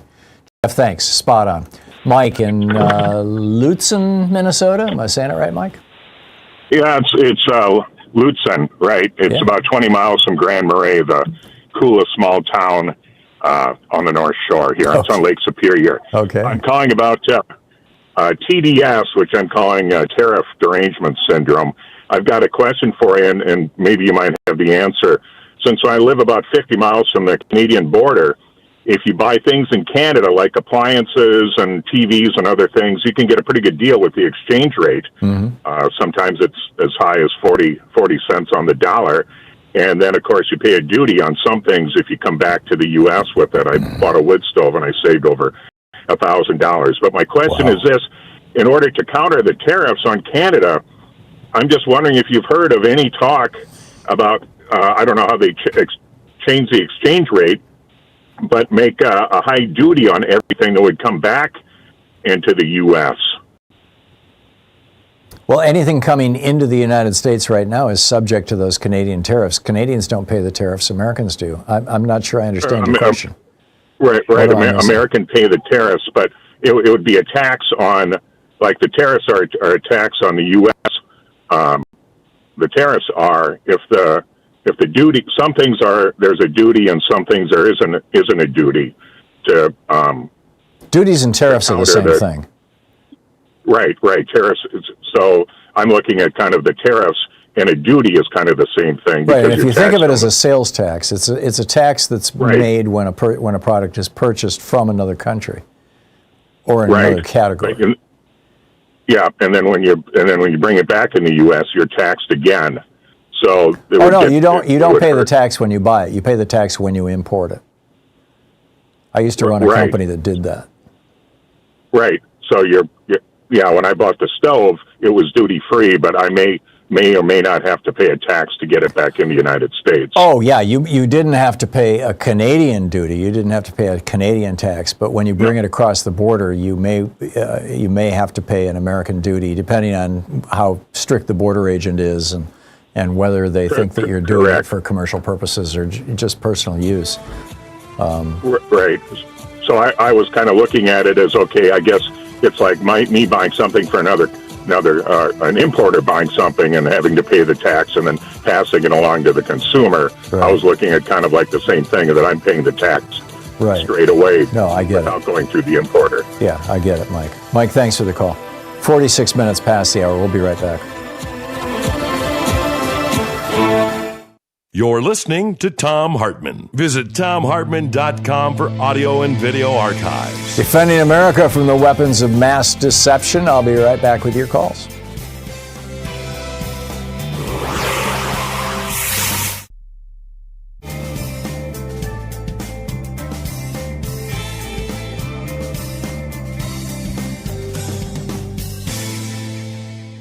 And welcome back. David in North Miami Beach, Florida. Hey, David, what's on your mind today?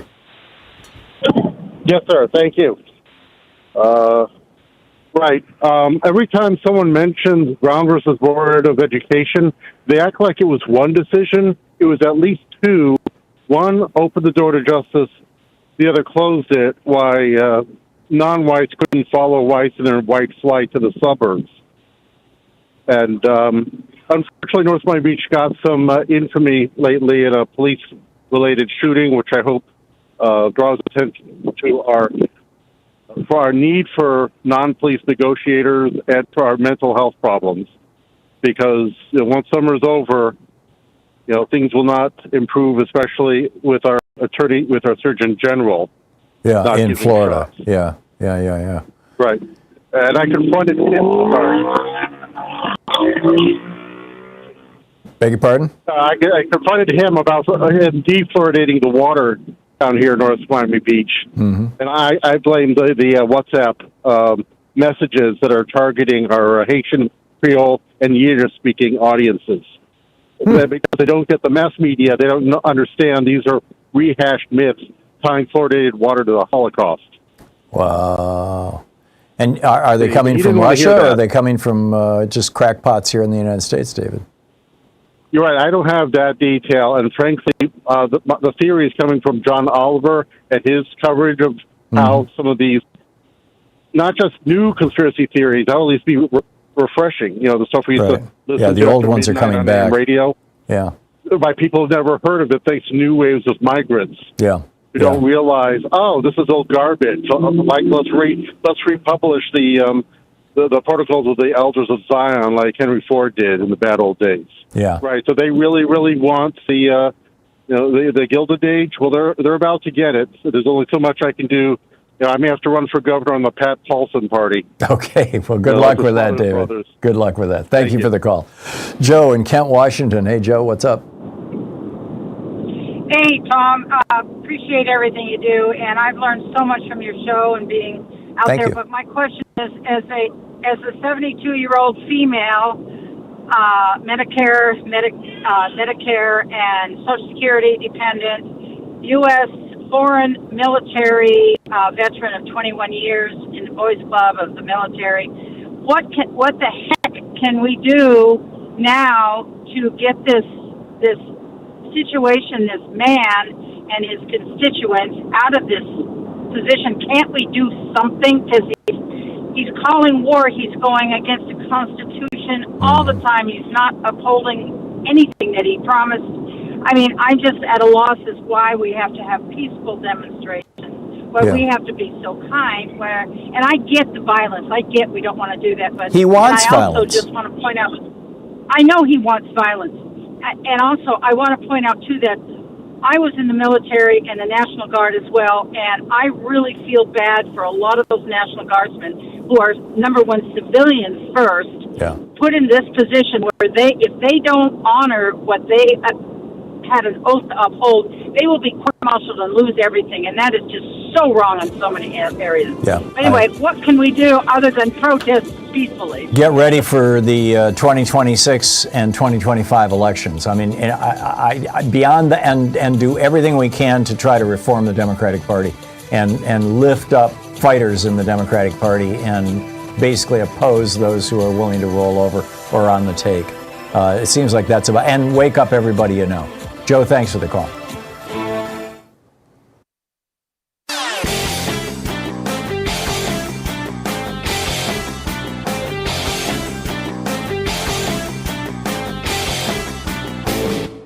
Hey, thanks so much for sharing our program and for reaching out to our stations and sponsors and letting them know that you're listening. It really means a lot to us. It's the shocking truth about hairdryer economics and climate change. Donald Trump recently came out with this just absolutely absurd statement. He said, they want everybody to have an electric car. We don't have enough electricity. We couldn't make enough electricity for that.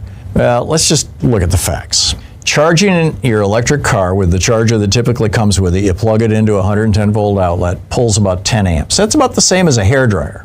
So if everybody in America just ran a hairdryer for a couple of hours every night or anytime during the day, do you think that that's going to bring down the power grid?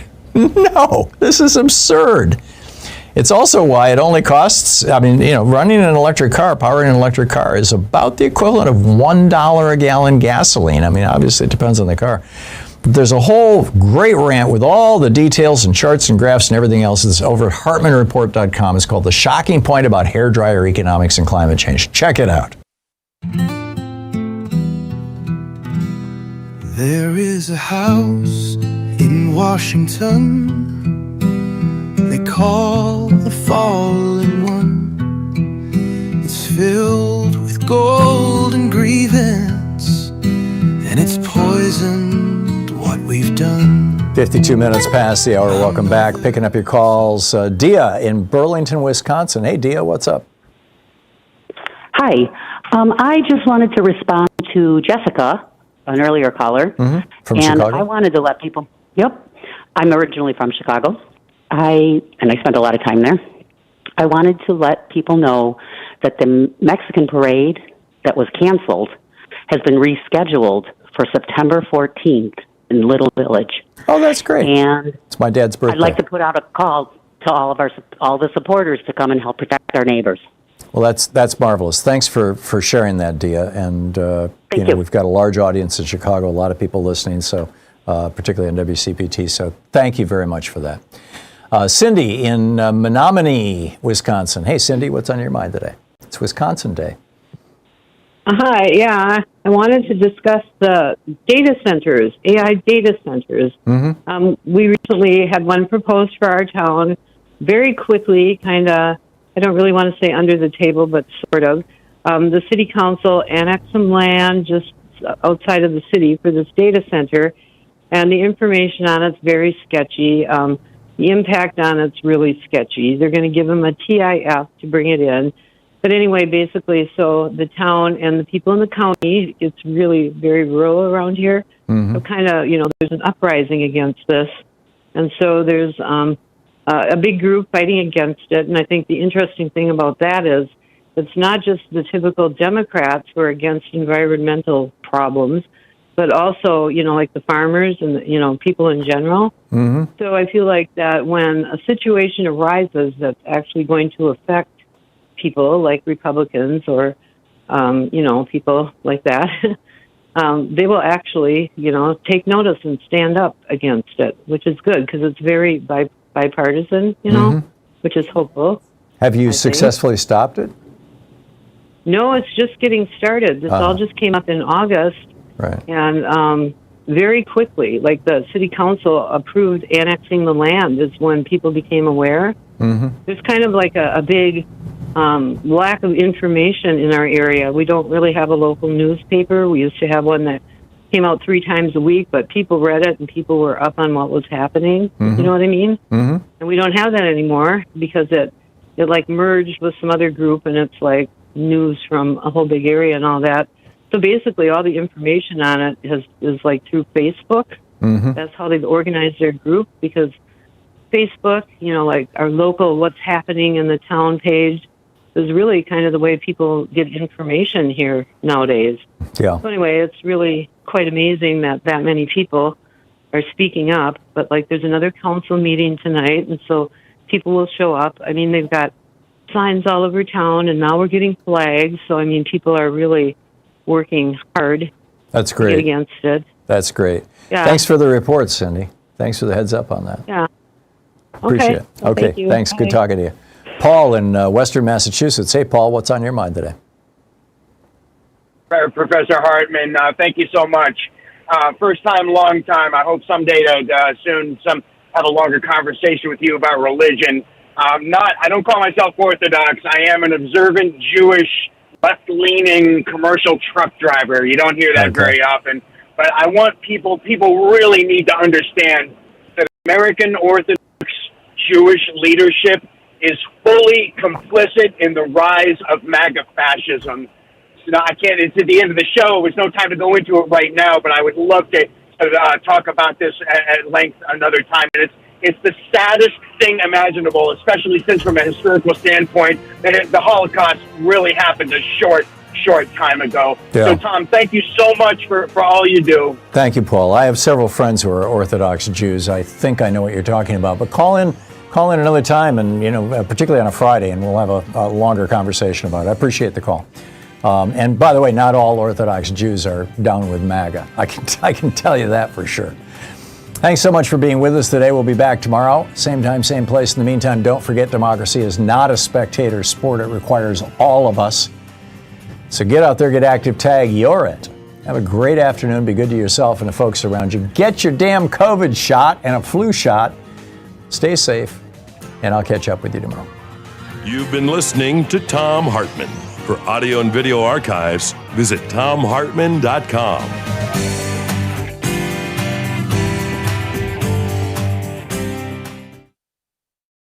In addition to bringing you the Thom Hartmann Program here on Free Speech TV and Video Media Online, we also have a whole set of ways you can interact with us and tools you can use to spread the word about the importance of democracy and the threats to it in our republic. First, there's your daily homework. Sue Nethercutt puts together a daily email newsletter that has a link to every story I discuss on the air, so you can find my sources and you can share them with your friends. It's free and you can sign up at thomhartmann.com. Second, I publish my daily take every day over at the hartmannreport.com website. That's also free if you want the daily 5 days a week rant in your inbox. No ads either. Third, we have the podcasts. There's the free 1-hour version of our daily show that's advertising supported. You can find that wherever you get your podcasts normally. And then there's also the podcast of the entire 3-hour show with no advertisements, and that's available by subscription over at thomhartmann.com. So check them all out at thomhartmann.com and hartmannreport.com.